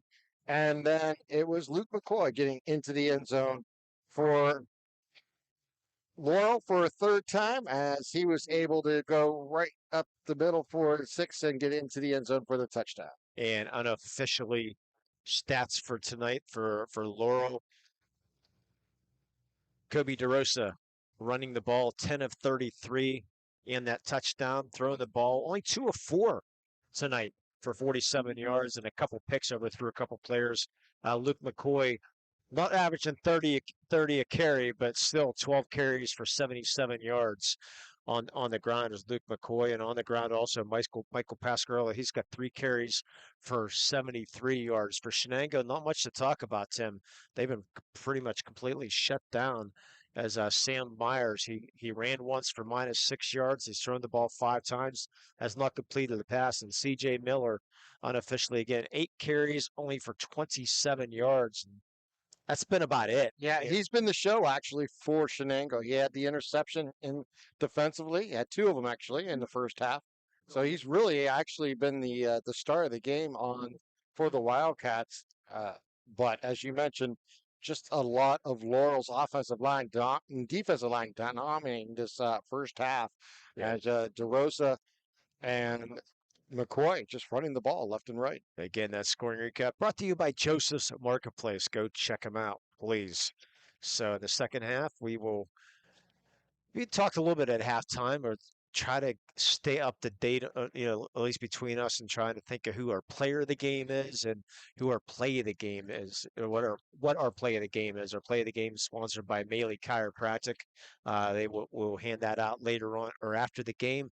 And our player of the game is sponsored by LCAP, the LCAP player of the game. So, and then we will post those results on the Lawrence County SportsNet website. We always have a list of those winners the whole way along. And I said when we do our kid with James last night, when we do the band show, I said, who's our player of the game going to be? A lot of choices, Yes. The best trombone player, the best, I don't know how we're going to do that, best player of the game. Exactly.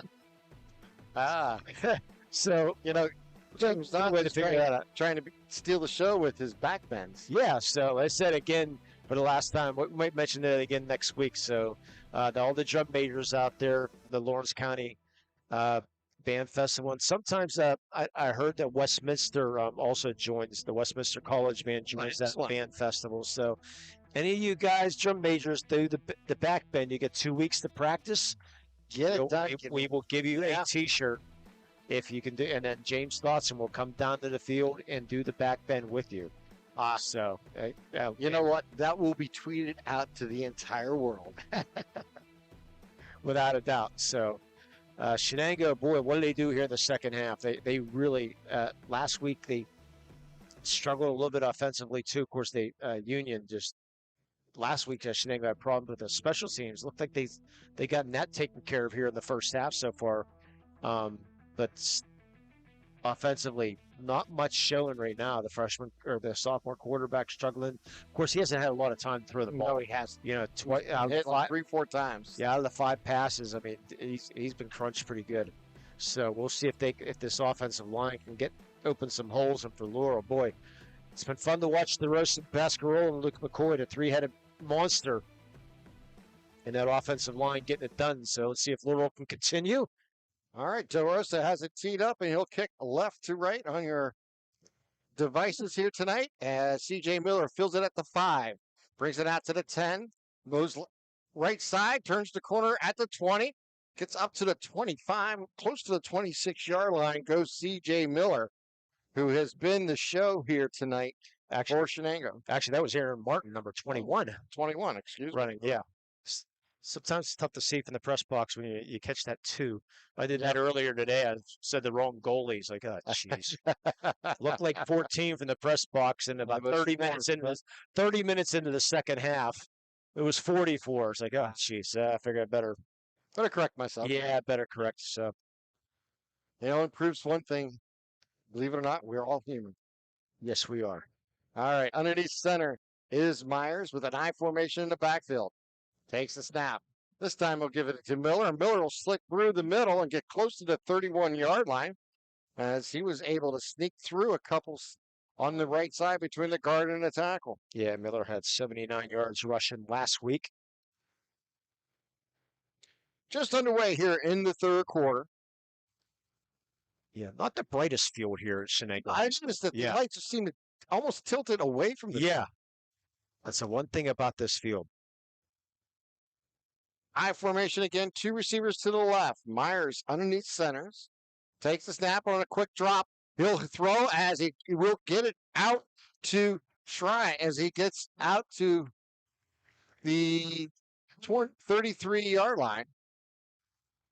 Again, providing pressure against Ryan DiMuccio again in that backfield. That time, Myers able to get it off. Thought maybe that ball might have been tipped. but nonetheless get the completion. So at least they got third and very manageable now. I might want to correct myself. It's Shuri, correct? I didn't see who caught that. It was 23. 23 is Schrei. It is right. Okay. Yes. And 24 is Shire. That's. Here's the handoff to Miller. Miller goes right up the middle, gets across the 40, close to the 41-yard line, and moves the sticks with the first down run. Yeah, you're looking for anything positive right now for Shenango, and that's a good positive right there. 3 positive plays for yardage, get the first down, move the chains, see if they can build some confidence. And that might have been, I'm thinking maybe their 3rd first down of that game because they had 1 on penalties. Right. That's been about it. Been a struggling offense so far. Takes the snap again, gives it to Miller. Miller's going to be hit at the line of scrimmage and brought down. Maybe a loss of 1 on the play back to the 40-yard line. And he'll bring up a 2nd down and a long 10 coming up here for the Wildcats. Yeah, Brady Cooper in on that tackle.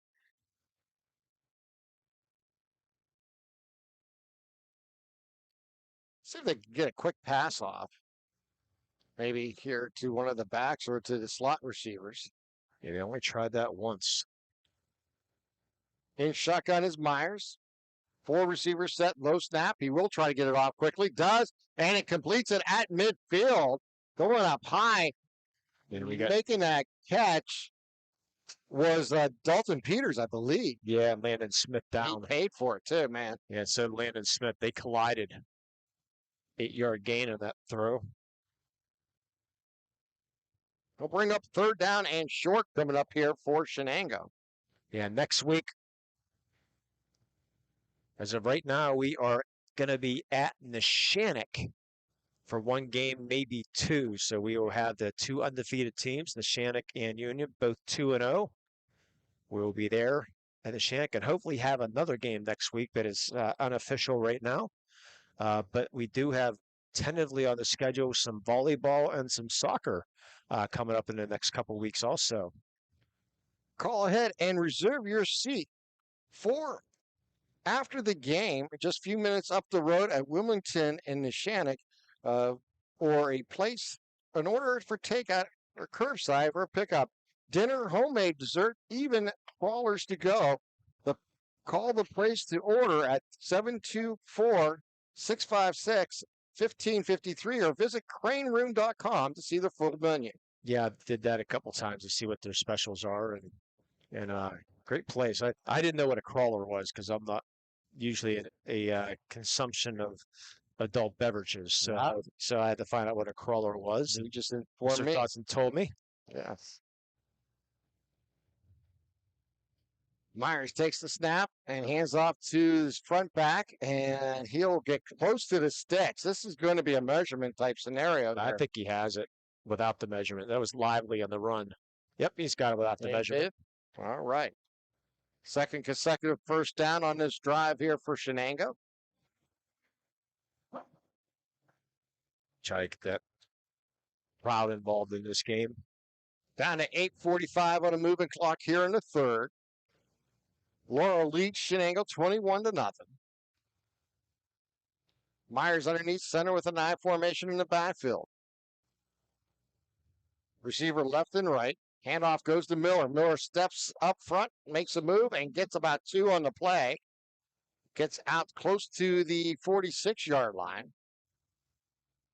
Give him 3 on the play and bring up a 2nd down and 7 coming up here for Shenango. Again, Miller had, 19 carries last week. Up to 12 right now. Miller will get a break on the sidelines. Well-deserved break. Nice to see players not cramping up, isn't it? Yes, it is. Amazing what humidity won't do for you. Yeah. Will Patton goes in motion. I formation in the backfield. 3 steps drop. He's going to fire down. Looking for a receiver, and it cuts in. Almost making the play was Dalton Peters. Made a nice move on the ball, but just couldn't quite get his hands out reach enough to make that catch. I think that's about the 4th time they've tried that. Just not getting it done yet. Yeah, just a little not in communication or in step on that one. So bring up 3rd down and 7 coming up here for Shenango. Ball at the Laurel 46-yard line. 3 receivers out to the left, 1 to the right. Myers takes the snap in shotgun. He's back to pass. He's looking down the middle. He's going to fire. Has a man open. Makes the catch at the 35. Puts it down the middle. Goes Schrei. And Schrei gets tackled close to the 25-yard line. And another 1st down here on this drive for the Wildcats. Best throw of the year right there by Mr. Myers. Threw an absolute strike. Nice ball there in the traffic. Good catch and throw. Get the 1st down for Shenango, and they're on the run. So Shenango down to the 28-yard line.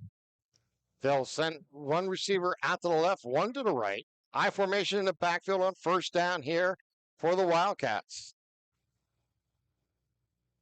Handoff goes to Miller. Miller goes right up the middle to the 20s. High steps it to the 15 and down to the 12-yard line. Good job there, Mr. Lively.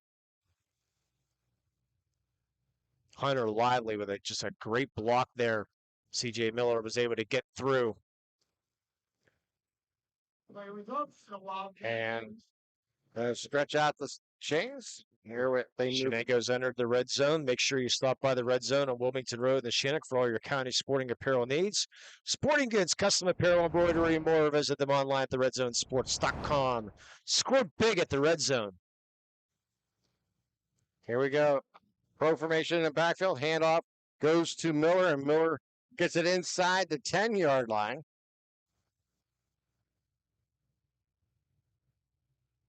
Deep penetration of the game here for Shenango. Unofficially 31 yards rushing on this drive for Mr. Miller.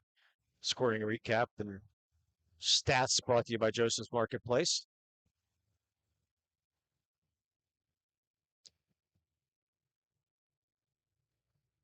So Shenango will send a spread offense look with 2 receivers left to right.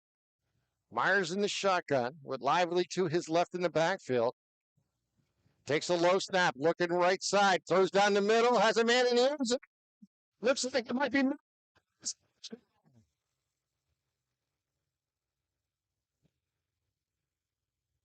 So Sam Myers finds C.J. Miller for the touchdown.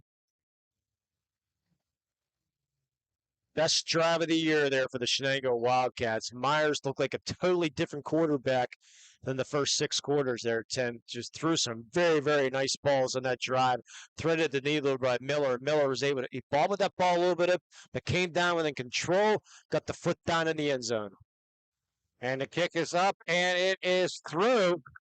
So Shenango gets on the board, cuts the Laurel lead to 14 with 5:59 here to play in the quarter. We're going to take a timeout. You're listening to LCSportsNet.com, sponsored by LCAP. Looking to buy, sell, or rent in Lawrence County? Get Realtor Michael Kurtwood Jr. in your starting lineup today. Michael Kurtwood Jr. of Castle Realty caters to buyers, sellers, and renters of Lawrence County and the surrounding areas. Call Michael Kurtwood Jr. at 724-301-1482 today. Check out his current listings or list your home at castle-realty.com.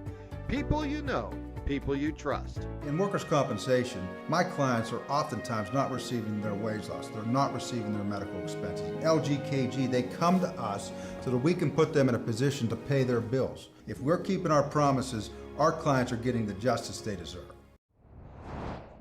It was Myers to Miller for that touchdown pass to get the Wildcats on the scoreboard here with 5:59 remaining in the third quarter to cut the lead to 21-7. Here's the kickoff from Miller, a nice high kick. It's going to be fielded at the 15-yard line as they'll bring it out across the 20, bring it to the sideline, to the 30, down the sideline. He goes to the 40 and knocked out of bounds there.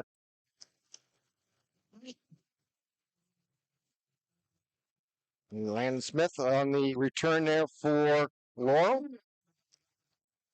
So great job by the Shenango Wildcats. Taking that kickoff, going right down the field, scoring, getting right back into this ball game, making it 21-7. Like the response. Your insurance company is not always on your side, but the law office of Luxembourg, Garbutt, Kelly, and George are.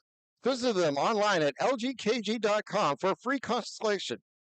Luxembourg, Garbutt, Kelly, and George, keeping promises for over 80 years. So DeRosa takes a snap. He pitches it out wide, and it's going to get out close to midfield on that pitch. Smith on the carry. So seeing Landon Smith in the game gets me going to look in the sideline and see if Mr. McCoy's there. It is non-section game, so or they're just. So I'll take a scroll. Yeah, I'll take a scroll and see if we do see a player laying down, getting stretched out. Don't know if that's Mr. McCoy or not, but I'll let you know later. DeRosa takes a snap and takes it up the middle himself, crosses midfield, gets down close to the 46-yard line. And that run will be enough for a first down here for the Spartans. I want to say, said the magic word about a cramp, and we have our first one on the field. And I believe it was DeRosa. That means Tinsman will be coming in to do the quarterback, and then there's McCoy back onto the field. Just when I was looking for him. I think it might have been Luke. No, it's not Luke getting stretched out because the player's still down on the field over there. Is on the field now. Yeah, again, next week we will be at in the Shenango for the 2-0 Scotties and the 2-0 Lancers. One of them's got to lose. Yeah. And hopefully, like I said, we will have another game here on Lawrence County SportsNet, sponsored, powered by LCAP. It's been a fun 2 weeks here in the WPIL. Some great games along the way. If you keep track of a fan of WPIL, boy, go to the Trib Live High School Sports website. They have everything in WPIL. If you want Lawrence County stuff, stick here. But if you want the WPIL, check out Trib Live High School Sports. TribLive. I used to know it too. Like tribhssn.triblive.com. There we go. Go to that website and you'll be able to catch it. One of the better games of the weekend was the Thomas Jefferson Gateway game. Thomas Jefferson ranked number 1 in 4A. Gateway ranked number 1 in 5A. Just a dynamite game. Fantastic. Yeah. And, Thomas Jefferson coming up on top. A great game in 6A. Seneca Valley scored with less than 2 minutes to go. Gave up the go-ahead touchdown with, I think, a minute 50 to go, and then they went right down the field and the winning touchdown. And then the Story program of the Jeanette Jayhawks in the state title game last year got absolutely demolished by Stowe Rocks, 82-0 last night, which that Story Jeanette program with over, I believe it's over 700 wins of the Jeanette Jayhawks, but unfortunately for them, it might be a rough year. I'll give you a reminder about Joseph's Marcus Place, Newcastle's favorite family-owned hometown grocery store and coffee shop. Check out the brand new coffee and bakery selection and place an order to go online at josephNC.com. Joseph's Marcus, like family-owned and operated since 1915. And after the game, not tonight though, but on a normal Friday night, you can tune in to Trib Live High School Sports Network scoreboard show. Him and a cast of thousands have all the scores and the recaps, and you'll get to see James' thoughts on what he looks like because he does the recap. all the video, all the recaps are on the video, so you'll be able to check that out and see what Mr. Dawson looks like next Friday night. He will have a recap of whatever game he will be at next week. Yes, but it's a great show. Starts at 9:30. So it looks like DeRosa will go off the field. Tinsman will come in. Not good though, because he got carried off the field. Yeah. So they're stretching both legs towards so it was on the ground there. So a chance to see the backup quarterback in Mr. Tinsman. So let's see what he can do with this offense. He's in the pistol. He'll take the snap. He'll hand it off to McCoy. McCoy goes right up the middle. Crosses the 40 down to the 37-yard line. So Luke's first carry here of the second half. They'll mark him down with his knees touching at the 39 and bring up 2nd down and 4 coming up here for the Spartans. Yeah, Chase Tinsman, 6'1" junior. We figured we'd see a little bit of him this year. Yeah, he had a very impressive scrimmage that we've seen earlier this year with them. Yeah, DeRosa, the senior, Tinsman, the junior.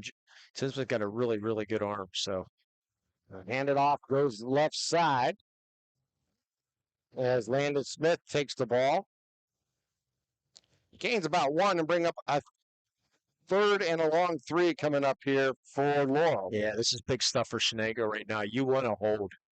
You want this ball back. You went down, got that first touchdown. Your offense has a lot of momentum going. So up to the defense now. Smith will be behind the quarterback.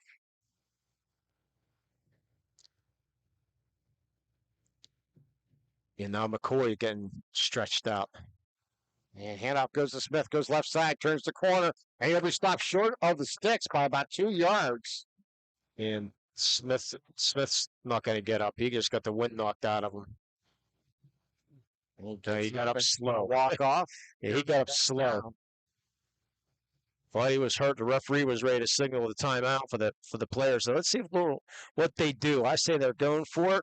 I think you have to in this scenario. Kind of that no man's land. At the 38-yard line, 37-yard line. Try to get this crowd back into the game if they can hold here in 4th and 1. Tinsman underneath center. Try to draw him off, I would think. Nope. They're going to hand it off, and it goes forward. It's going to be stopped. He's going to be short of that first down. We'll find out. That was Aiden Collins with the run.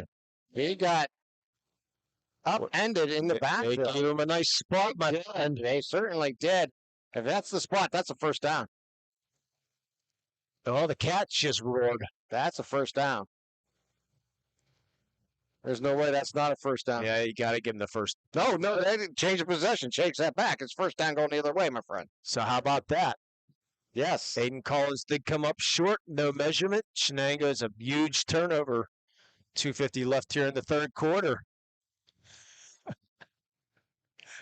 We get some, praying mantises floating around here? Yeah. Right now, the cameraman wish they were outside of instead of inside. 2:50 remaining here in the quarter. That a praying mantis or a grasshopper or what? Might more of a grasshopper. Yeah, I think it might be a grasshopper, yeah. It won't hurt. And what the referees are waiting for. I'm not sure. We get immediate time. I haven't seen anybody on the field with an orange. No, I see one of the coaches on the middle of the field. Maybe they think he's something to do with the clock. Oh, yeah, 25:02 on the and it clock. was 2:50. So yeah, they were probably trying to adjust it. So maybe to 2:52 or something like that, and they couldn't get it adjusted properly. Yep, there it is, 2:52. Yeah. Yeah, I don't want 25:02. Nothing against high school football, but that would be football in the other direction. Yes, with a round ball. Let's see if the Wildcats, let's see if they can continue this momentum now. All right. Myers takes the snap. He'll hand it off, and he's going to be hit in the backfield as C.J. Miller. Wow. Big play there offensively. Ryan DiMuccio just absolutely leveled again. He's been doing that a lot tonight. DiMuccio, 3-yard loss for C.J. Miller. 2nd down and 13 coming up here for Shenango as they trail this ball game by 14, 21-7. Not what you want to do on 1st down. 3 receivers set. 2 to the right, 1 to the long side of the field. In shotgun is Myers. They'll bring Miller in motion, and he's under pressure, and he's going to go down. Never really had a chance to look downfield. Time he made his move, it was basically over. Yeah, first man in was Cam Conrero, and he's the one that forced the pump fake right there, and then about 3 or 4 others joined in on the party. So with that sack, moves the ball back to the 29-yard line. And it becomes 3rd down and 17 here for Shenango. 4 receivers set. 3 to the left, 1 to the right. Myers takes the snap. He's looking downfield.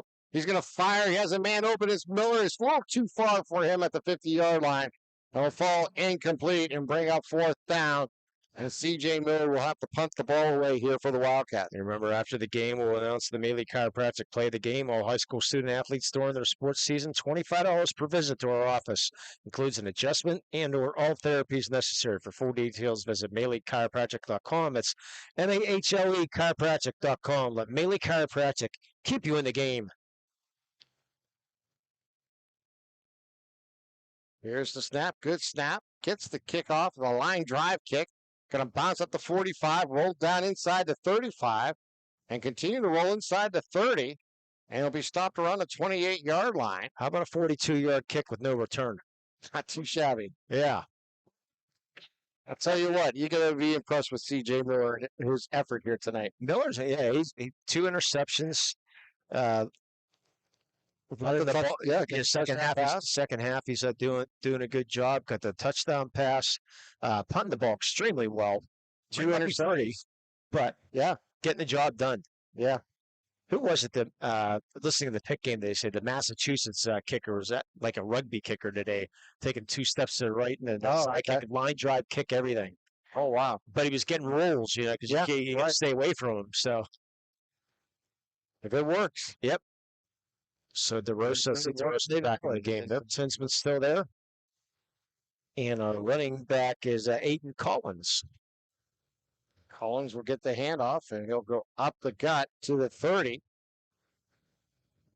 He'll gain 2 on the play, as we're down under 1:05 here to play in the quarter. Yeah, trying to see if I see DeRosa yet.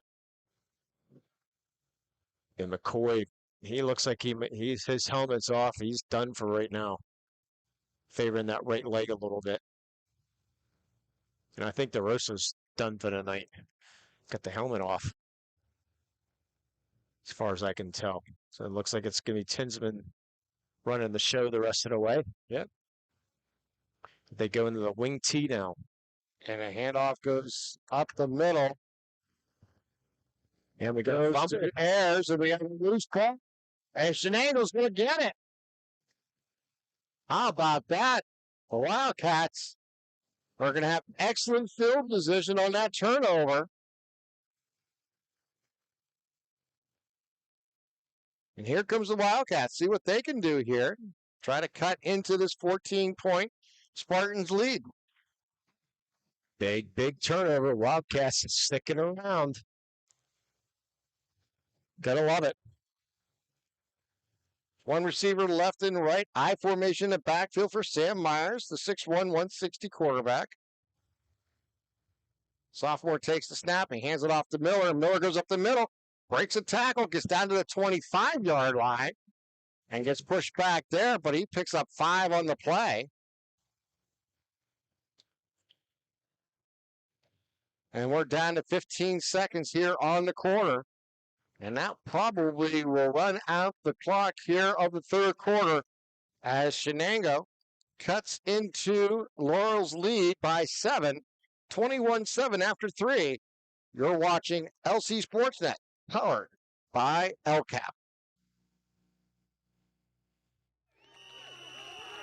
When a team needs to discuss their next move in a big game, coach calls a timeout. When you need to discuss your next move after your latest life endeavor, let Ponce's Insurance be your coach. At Ponce's Insurance, how we serve you is as important as the insurance we provide. Protecting those you love, the business you built, and the things you've earned. That's our job. At Ponce's Insurance online at poncesinsurance.com. Wherever you're going, Axe can get you there. The bowling alley, beauty salon, and even the library. Axe can get you there safely. The grocery store, the pharmacy, and the bank. Axe can get you there comfortably. Going to work, visiting a friend, or just to relax at the park. Axe can get you there affordably. Axe is here to get you there safely, comfortably, and affordably. Choose Axe as your driving service and give us a call to schedule a ride. 12 minutes on the clock as we enter the fourth quarter. Shenango will have the ball 2nd down and 5 from the 24-yard line. As Shenango trying to take advantage of the 3rd turnover of the night here for the Laurel Spartans. Yeah, Laurel letting Shenango stick around, and Shenango trying to creep back into this ball game. Nice response here in the second half by the Wildcats. So Shenango will send one receiver left and right. I formation in the backfield. Myers, the 6'1 sophomore, underneath center. Handoff is drop the ball. Myers going to pick it up. He's going to throw it away, and it's going to be caught and dropped. It was an intercept. No, incomplete. Wow, they had just about everything on that play where the receiver cut in for the ball and the defender cut right back, and we have a injured Spartan with a cramp in the end zone. So bring up 3rd down and 5 coming up here for Shenango. Yeah, you said throw it away, and then I looked to my right over here, and Dalton Peters almost came down with that touchdown. It was in and out of his hands, and then the cramps coming. Did not see who the defender was on that play. Peters was the intended receiver, I believe, on that play. Yeah, sure was. A law firm of AV-rated attorneys with super lawyers, Luxembourg, Garbutt, Kelly, and George, has been keeping promises for over 80 years. Call 724-201-1576 to let their team of attorneys guide you through the legal process, or visit them online at lgkg.com. Luxembourg, Garbutt, Kelly, and George. We try cases, and insurance companies know it. And after the game, we will pick our player of the game, too. LCAP, player of the game, Lawrence County Community Action Partnerships, dedicated to enhancing the quality of life within Lawrence County by eliminating and preventing the causes and effects of poverty by mobilizing and directing resources to assist, educate, and promote self-sufficiency. For more information and on to find out how you can assist, visit them online at lccap.org. It's lccap.org. LCAP. Changing lives, and we just got a update a little bit of the games that are possibly or definitely doing the Union to Shannock, as far as we can tell, Union to Shannock. But other options is Ambridge at Laurel, excellent, Rochester at Mohawk, and Wilmington at Oil City. Ooh. District 10 matchup. The Hounds against the Oilers, or North Catholic at Mars. Wow. So we got some possibilities that Mr. Dawson is looking at. So stay tuned to the Lawrence County SportsNet. All right. The LC SportsNet has now been up and is being helped off the field as we watch him make his way back to the Spartans bench area. And as soon as he able to confirm everything, we will post that on the website to what games and the Twitter account, what games we will have next week. And hopefully we'll have the weather we have right now. Yeah, that's beautiful. Oh, Newcastle at Mars, excuse me, not North Catholic. Hey, I saw NC, okay? Yeah. My first thoughts, but I am in Lawrence County. I should think, yeah, Newcastle. That's my bad. The Red Hurricane. Yeah, that's the Trib in me. And the Butler County in me where I live. So that's a Butler County matchup, North Catholic and Mars. But the stuff goes to Miller. Miller goes up the middle. He's going to get close to the 20-yard line. And was that 4th down? No, it's going to be 4th down. Okay. And they'll bring up 4th down and 1 from the 20-yard line. They have to get to the 19 for the first down. Yeah, that's the problem when you read things, you see the abbreviation, like, oh, jeez. We all have done that once or twice. I just see the thing is, I was reading North Catholic today that was the next game coming up. That was part of the soccer game. That was part of my soccer game I'm doing. Yeah. Big down here. See if they can get it. I formation in the backfield. 4th down and 1. Myers underneath center. Probably Miller time. Miller gets it, and he's going to crash through and pick up that first down. As he crosses the 19-yard line, get close to the 18. He has been the workhorse tonight here for the Wildcats. Everybody in the ballpark in the stadium knew it was going to be C.J. Miller, but they still couldn't stop him. He's going to get a nice breather here. Unofficially 17 carries on the night for C.J. Our scoring recap will be sponsored by Joseph Marketplace later on.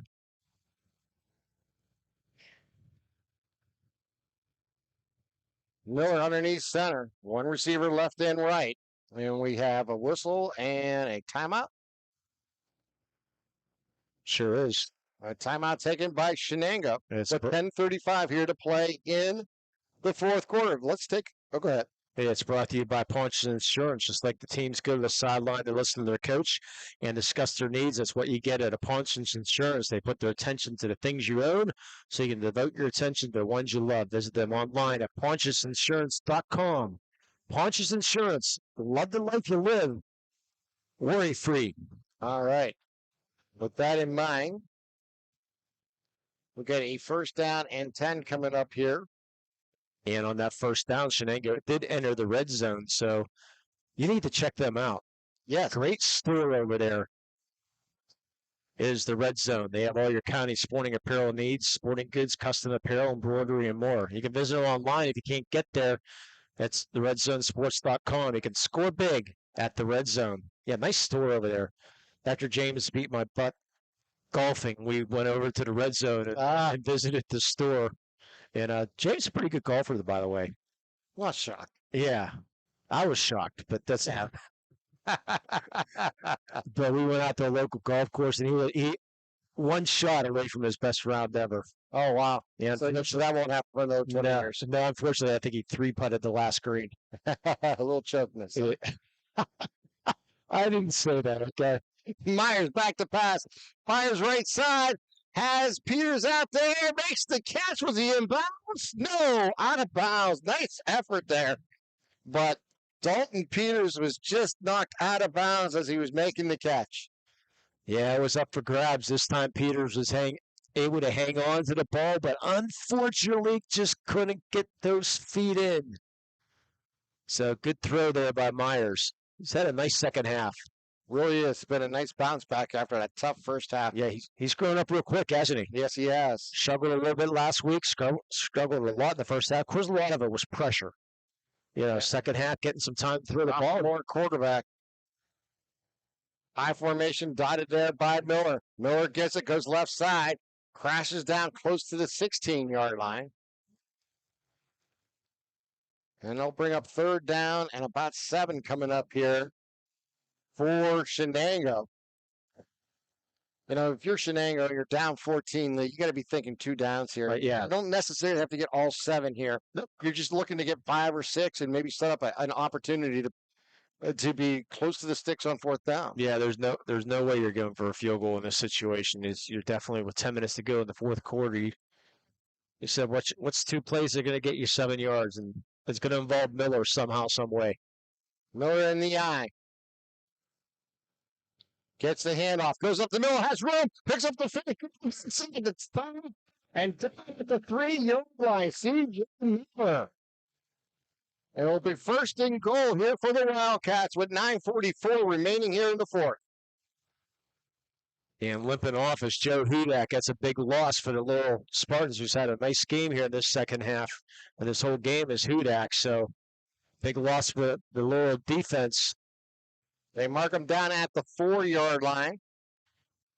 So first and goal here for the Wildcats. 4 plays here. See what they can come up with to try to cut this lead down to 1 touchdown. Yeah, plenty of time in this game. I formation. Miller dots the I. Hand off to Miller. Miller loses the ball. The Cubs lose. It's loose. And the career Miller fell on top of him at the 10-yard line. And it was kicked a couple different times there. And he did come through. What a huge fumble recovery there by quarterback Sam Myers. Laurel had a chance at it. Looked like they had it, but somehow that ball squirted out, and Myers, right place, right time, able to fall on the ball. Well, getting lucky. See what they dial up here on second and goal from the 10-yard line now.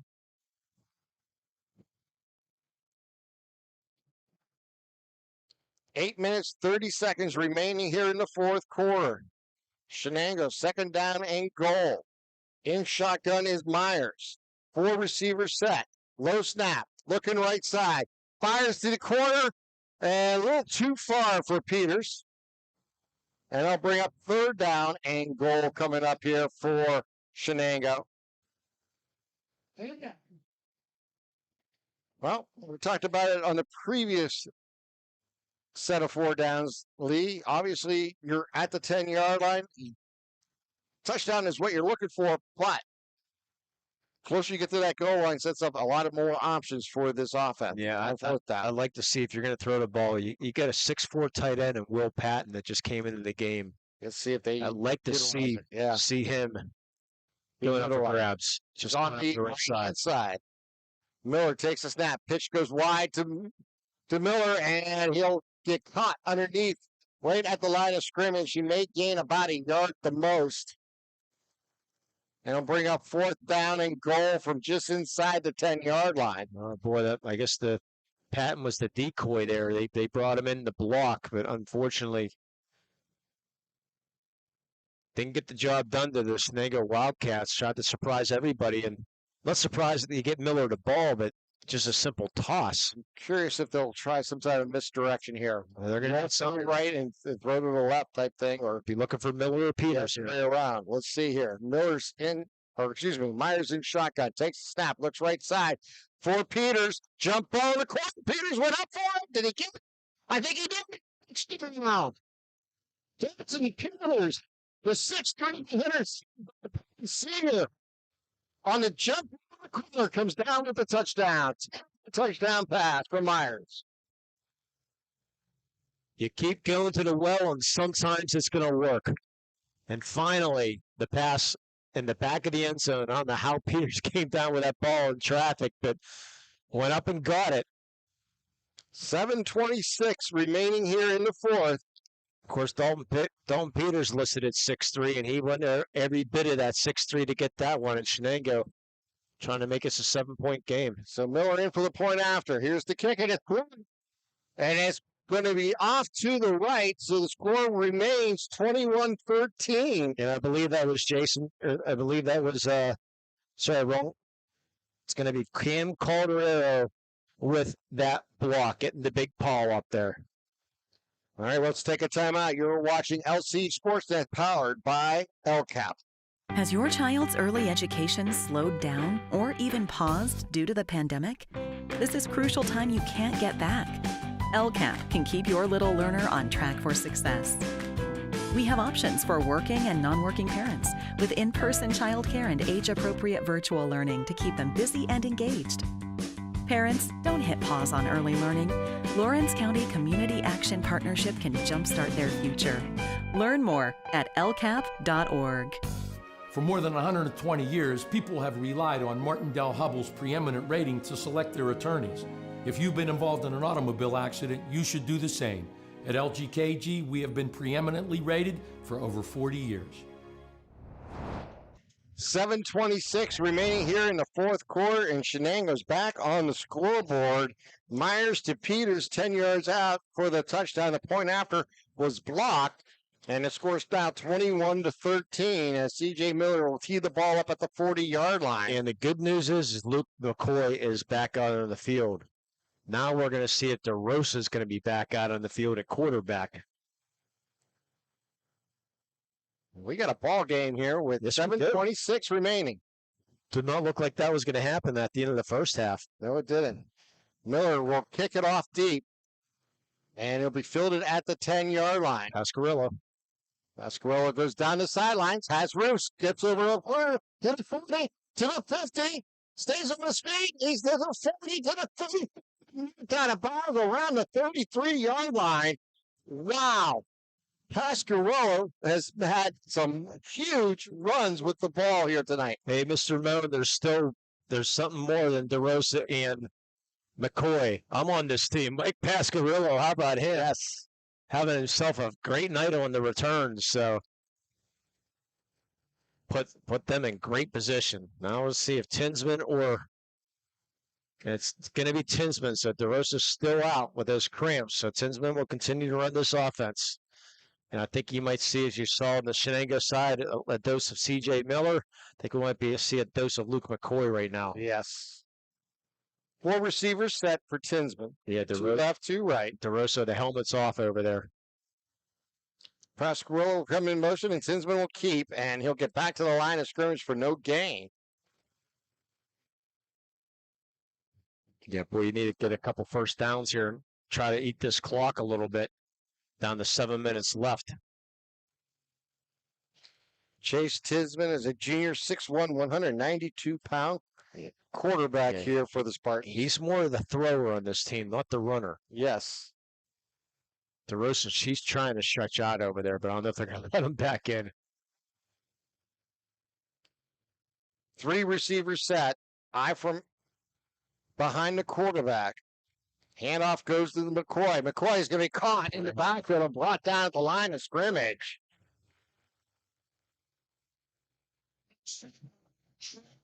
Trevor Valentini making the play. Getting him by the shoestring was Valentine. So Valentini with a great play there, so bring up 3rd and long.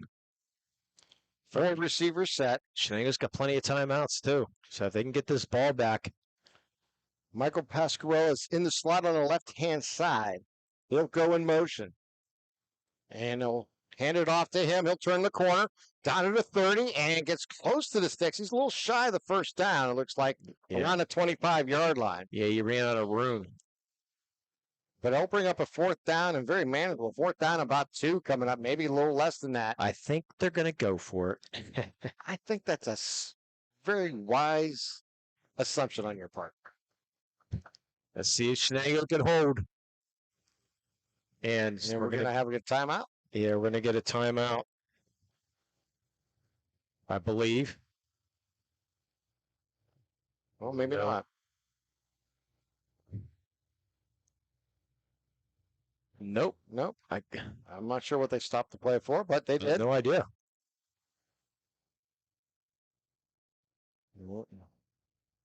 I guess the referees can tell Mr. Tinsman what he's having for dinner tonight after the game.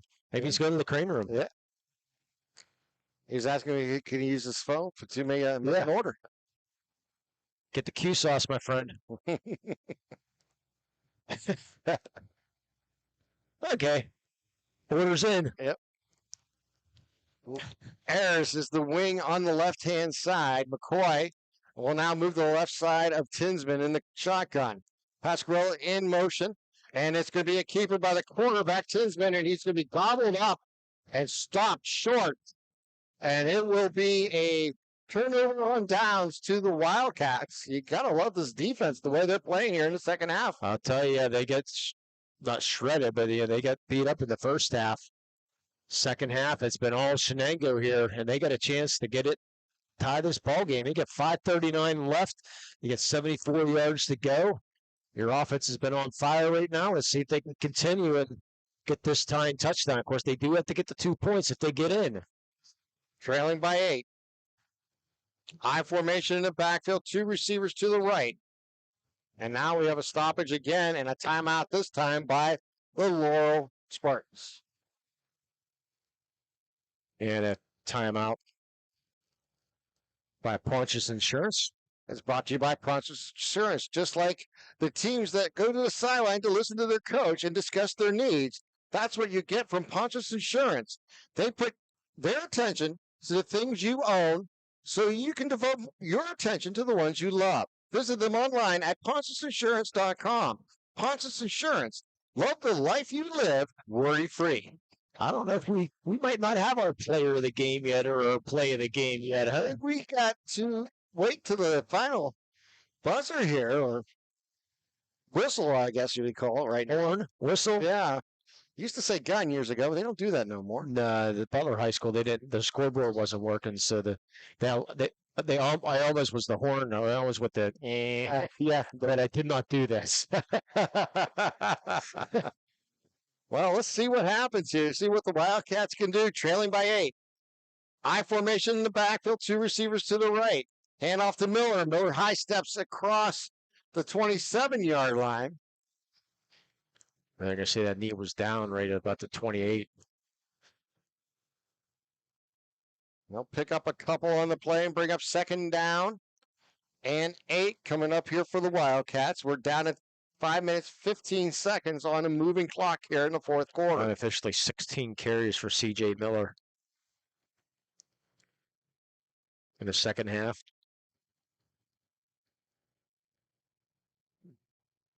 Myers underneath center. 66 yards unofficially. Pitch out wide to Miller. Miller takes the corner, and he'll be brought down close to the 30-yard line. He'll gain maybe 1 on the play. And he'll bring up 3rd down and 7. A huge 3rd down play coming from the bench here for the Wildcats. Yeah, I read in one of the local newspapers, one of the running backs takes an ice bath after every game. C.J. Miller's going to need one. Yeah, you might need a whole sauna. I'll do the sauna, ice bath. Yeah. No, thank you. 3 receivers set, 2 to the right, 1 to the left. Shotgun here for Sam Myers. Look for Peters. Takes the snap. He rolls to his right. He has Peters, and he's going to go over top for Miller and overshoot him at the 45-yard line. Oh, Peters was open right at the 30-yard line, 32-yard line. I mean, even if he hits him right there, I think he has enough room to turn up and get that 1st down. Yeah, and make it really a interesting decision on 4th down. But here they go. They're gonna have to punt the ball away. Yeah, because C.J. Miller looks like he's headed back into punt formation. Yeah, it's tough in a 4th and 8 from your own 29-yard line. Yeah. And by the way, after this play, I'll talk. We got into it a little bit about the high school coach that doesn't punt. Oh, yeah, yes. I'll get a story for you real quick after this punt. Here's a snap. Good snap. He gets the 1 step and foot into it, but it's a kick. It's going to bounce at the 45 and just roll laterally and be down at the 44-yard line. 15-yard kick. Yeah, but that coach that we talked about that rarely punted, he's no longer in high school. He took a job at Presbyterian University. He's at D1 level, and he's going to be using that strategy. Good. Presbyterian's now a Division I program. Wow. So they're going to be using that. I guess we have something to check on. I just not thought about it. I'm going to see how many punts they have. So Laurel, just get a 1st down here if you can. Got 4:02 left in this ball game. Laurel up by 8. 1st down and 10. Ball at the 44 here for the Spartans. You got to let McCoy handle this. Tinsman in shotgun in the pistol. And there's a loose ball, but McCoy falls on it. They're going to lose about 3 on the play. Back to the 47-yard line. Yeah, it's only the 3rd carry of the second half here for Luke McCoy. Boy, I tell you what, the loose ball and the turnovers that Laurel has had here in this game has kept the Wildcats right in it. Yeah, a couple turnovers, a fumble, turnover on downs. Yeah. So Tinsman gets the play from the sideline. But they're still winning. In the spread offense with 4 receivers. Yeah, let that clock run as long as you can. Wait till that arm goes up. And they're going to hand it off to Pasquarello. He turns the corner, flag down, gets to the 40-yard line and brought down there. That's coming back. And unfortunately for Shenango, I mean, you could decline it and make it a 3rd and 6. Yeah, I think I take the penalty. But the problem is that then you're giving it extra down another 40 seconds or so, and down to 3:14. That's the only reason I said that. No, that's an excellent point. I mean, with the penalty, I guess the clock will stop until they set it. But the clock's going to start as soon as they set it That's again. what I thought. And it's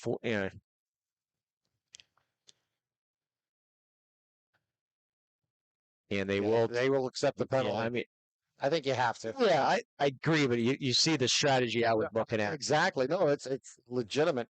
I think if the penalty would have been, that high school coach would have done that. Exactly.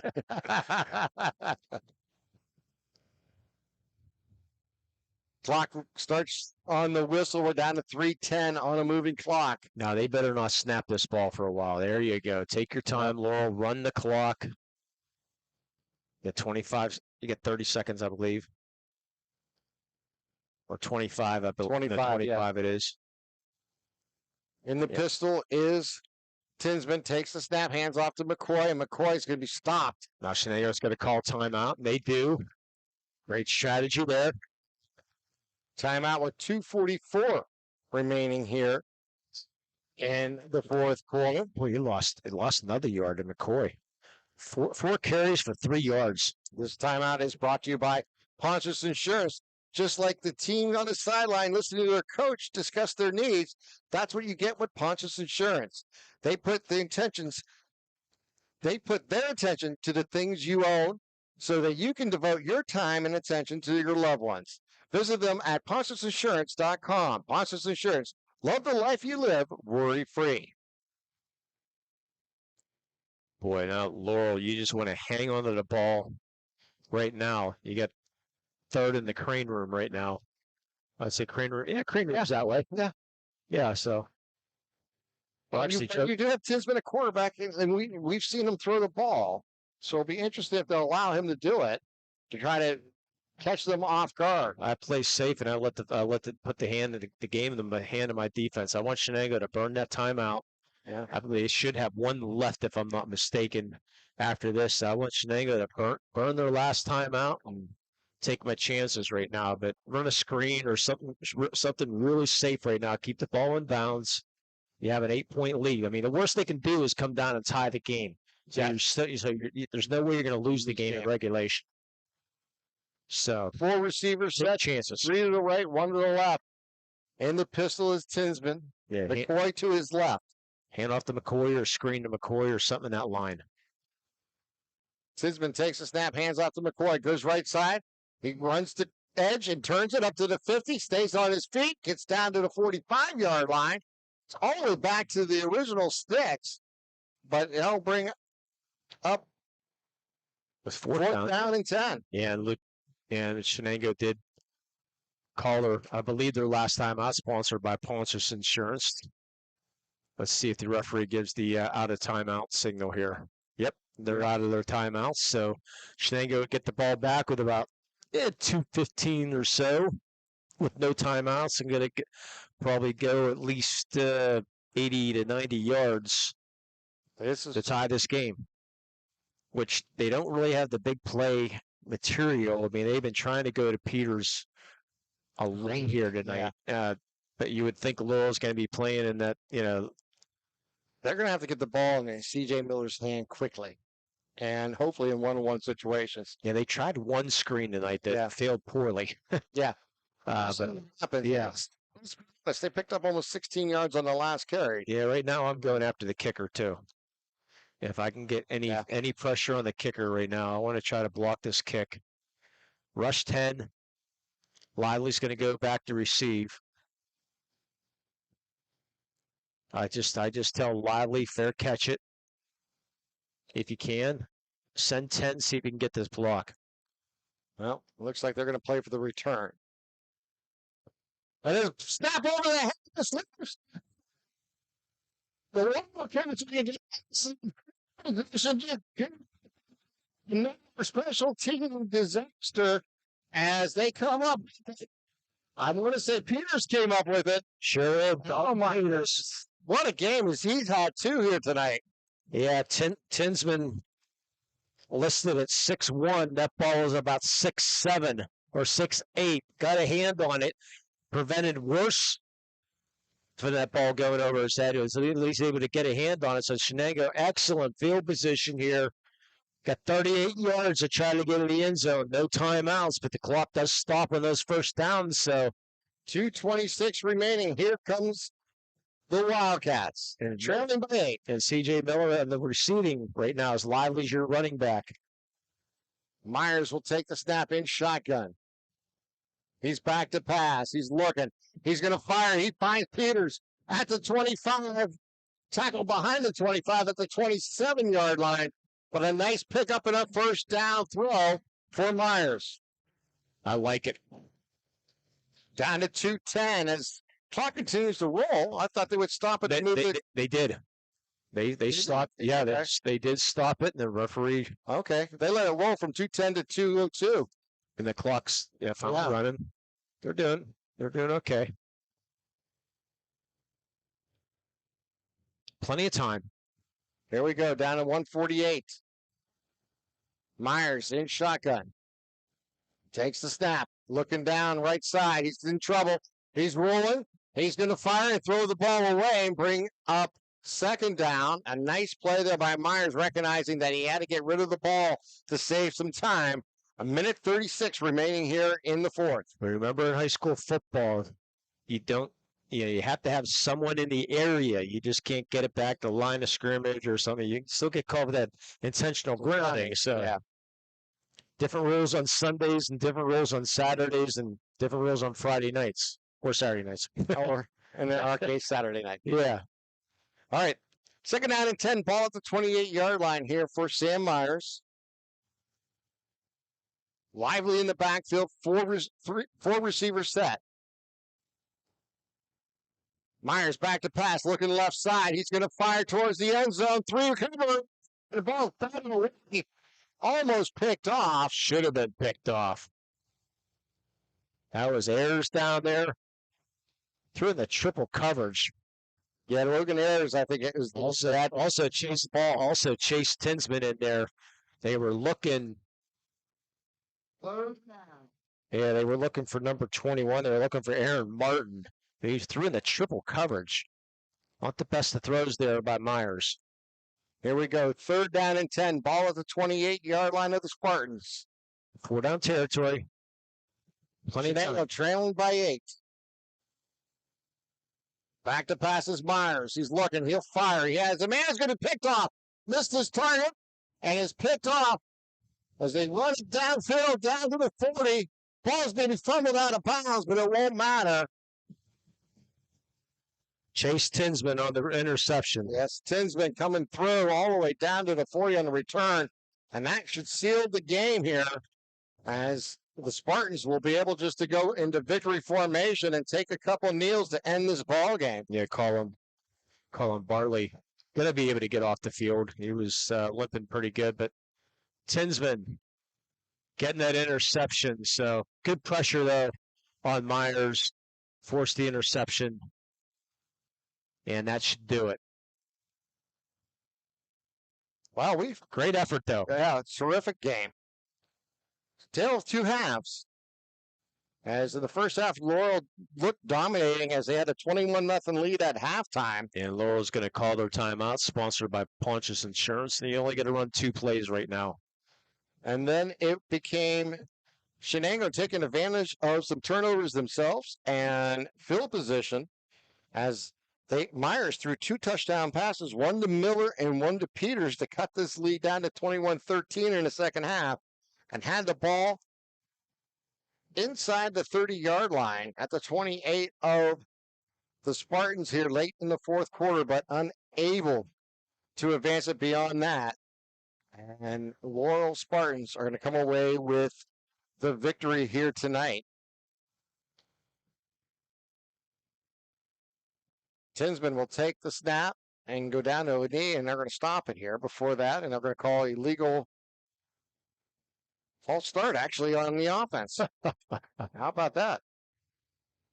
I believe the clock's going to start, though. Or no, it can't because the clock was stopped before that. So they'll back it up 5 yards, and they'll go back into victory formation. Try this again. Take 2. Tinsman will take the snap and go down to a knee. And round 2, week 1 is about to roll to an end here. The Laurel Spartans will move to 2-0 in the season.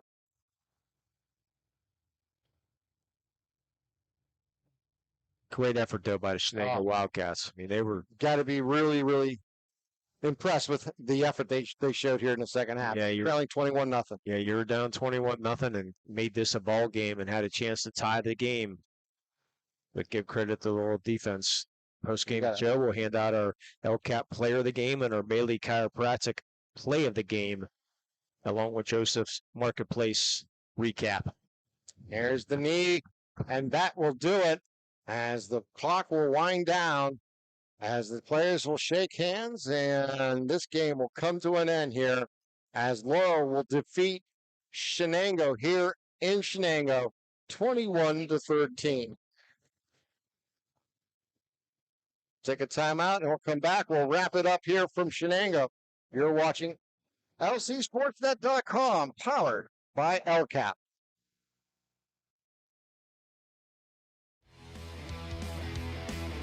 When the high school season heats up, make sure you have the best gear to support your school. Head to the Red Zone on Wilmington Road in the Shenango for all your county sporting apparel needs. From sporting goods to custom apparel to embroidery and more, the Red Zone has it all. Quality gear for all 8 schools in the County of Champions. Stop by and enter the Red Zone or visit them online at theredzonesports.com. Score big at the Red Zone. When a team needs to discuss their next move in a big game, coach calls a timeout. When you need to discuss your next move after your latest life endeavor, let Ponce's Insurance be your coach. At Ponce's Insurance, how we serve you is as important as the insurance we provide. Protecting those you love, the business you built, and the things you've earned. That's our job. At Ponce's Insurance online at poncesinsurance.com. Whether you're hosting a big party, it's family dinner night, or you just need a place to go and watch the big game, the Crane Room Grill is the place to be. Need that something special for your upcoming event? Ask about the CR Brewing Company's custom brewing options to give your big day that personalized touch that your guests will never forget. Visit craneroom.com to see their full menu, or call in your takeout order now at 724-656-1553. The Crane Room Grill and CR Brewing Company, a winning combination. In workers' compensation, my clients are oftentimes not receiving their wage loss. They're not receiving their medical expenses. LGKG, they come to us so that we can put them in a position to pay their bills. If we're keeping our promises, our clients are getting the justice they deserve. Welcome back here to Shenango as Laurel defeated the Wildcats of Shenango here tonight, 21-13. And it's now time for the Maley Chiropractic Play of the Game. The Maley Chiropractic is proud to present the Play of the Game award to Chase Tinsman, the junior 6'1", 192-pound defensive back who came up with the interception to seal the game. To seal the game here for the Spartans. Maley Chiropractic of Lawrence County SportsNet are proud to honor Chase Tinsman for tonight's Play of the Game, and we'll receive a customized T-shirt courtesy of Maley Chiropractic and recognition of tonight's Play of the Game. Video of tonight's Play of the Game will also be featured on Trib Live High School SportsNet standout platform and Twitter and Instagram. To view tonight's Maley Chiropractic Play of the Game and its full list of season's top plays, go to lcsportsnet.com and click Play of the Game. Congratulations to Chase Tinsman for tonight's Maley Chiropractic Play of the Game. Let Maley Chiropractic keep you in the game. And our LCAP Player of the Game award had a different way we're going to go here. We're going to go. Our Lawrence County Community Action Partnership is proud to present the play of the game to Mr. Michael Pascarillo. He's our proud the honor for tonight's Play of the Game. Mr. Mike Pascarillo will receive a customized T-shirt courtesy of the Red Zone in recognition of tonight's Play of the Game. To view the full list of this year's players of the game, go online to lcsportsnet.com and click on Player of the Game. Congratulations to Michael Pascarillo for being named tonight's LCAP Player of the Game. LCAP, changing lives. Now it's time for our scoring recap, sponsored by Joseph's Marketplace, Newcastle's favorite family-owned hometown grocery store and coffee shop. You can check them out, the brand new cafe and bakery section, or a place to go. Order online at josephNC.com. Joseph's Marketplace, family-owned and operated since 1915. All right. In the first quarter, it was quarterback DeRosa on a 3-yard keeper up the middle to make it 7-0 with 3:54 left in the first quarter. At 7:32 in the second quarter, it was our player of the game, Mike Pasquarello, who scored on a jet sweep to the right when 14 to make it 14-0. With 1:34 remaining in the first half, It was Luke McCoy getting into the end zone for Laurel to make it 21-0. But 5:59 remaining in the third, Myers finds C.J. Miller in the end zone for a 10-yard touchdown pass to cut the lead to 21-7. And then Myers, with 7:26 remaining in the fourth, found Peters in the end zone to cut the lead to 21-13. The point after was no good. And that's how the scoring of tonight's game ended. Yeah, I'm just watching the pictures being taken down of our two players, and Chase Tinsman and Mike Bascarilla right now. You can check out the play of the game on Twitter right now. Also, unofficially, Kobe DeRosa, 11 carries for 38 yards, two passes out of 4 for 47 yards. Had to leave about midway through the third quarter, cramped up pretty good, so they did not take any chances with him. They decided to let him sit. And Luke McCoy, 17 carries, unofficially 94 yards was Luke McCoy. And unofficially for the Shenango Wildcats, it sure seems like my stats are off, but Sam Myers, I only got him for 5 of 19. Yeah, that sounds a little off. But he was huge. Yeah, I mean, he had some big games. He had the 2 touchdowns. Yeah, for 56 yards, but he made some big throws. And unofficially, 25 carries for 94 yards for C.J. Miller for Shenango Wildcats. It's your scoring recap sponsored by Joseph's Marketplace. I just want to shout out to C.J. Miller, who had 2 interceptions in the ball. Yes. And like you said, scored one of the 2 touchdowns for the Wildcats. Yeah, and we could have gone that way with our player of the game too. So, but unfortunately, we only got 1 T-shirt. Exactly. So yeah, it's all James Davis. To a really, really fine performance here tonight. Yes, without a doubt, and great. Nice comeback by the Wildcats. I mean, they did not quit. They came out here second half for the home crowd, and they put a nice show on, but unfortunately just couldn't pull it off. So, but Laurel, you're undefeated, and they will be able to have their game next week. And stay tuned here to Lawrence County Sports.net here, and gonna look and see again who Laurel is playing again. One of those games. They're going to be hosting the Ambridge Bridgers next week. So we'll see if we have that game on the air. So we will have the Shannick Union next week from the Shannick, and hopefully another game here on Lawrence County SportsNet, powered by LCAP. Yes, Lee, it's been a fun first 2 weeks of the season, and I look forward to many more here this year on LC SportsNet. We got 8 more, then playoffs. Yes, playoffs. It should be fun. All right, for the entire crew here on LC Sportsnet that did a terrific job producing and on the cameras, and for my partner Lee Moans, I'm Tim Continenza, wishing you all a wonderful good evening. Our final score once again was Laurel 21, Shenango 13. Have a great night, everyone. Night.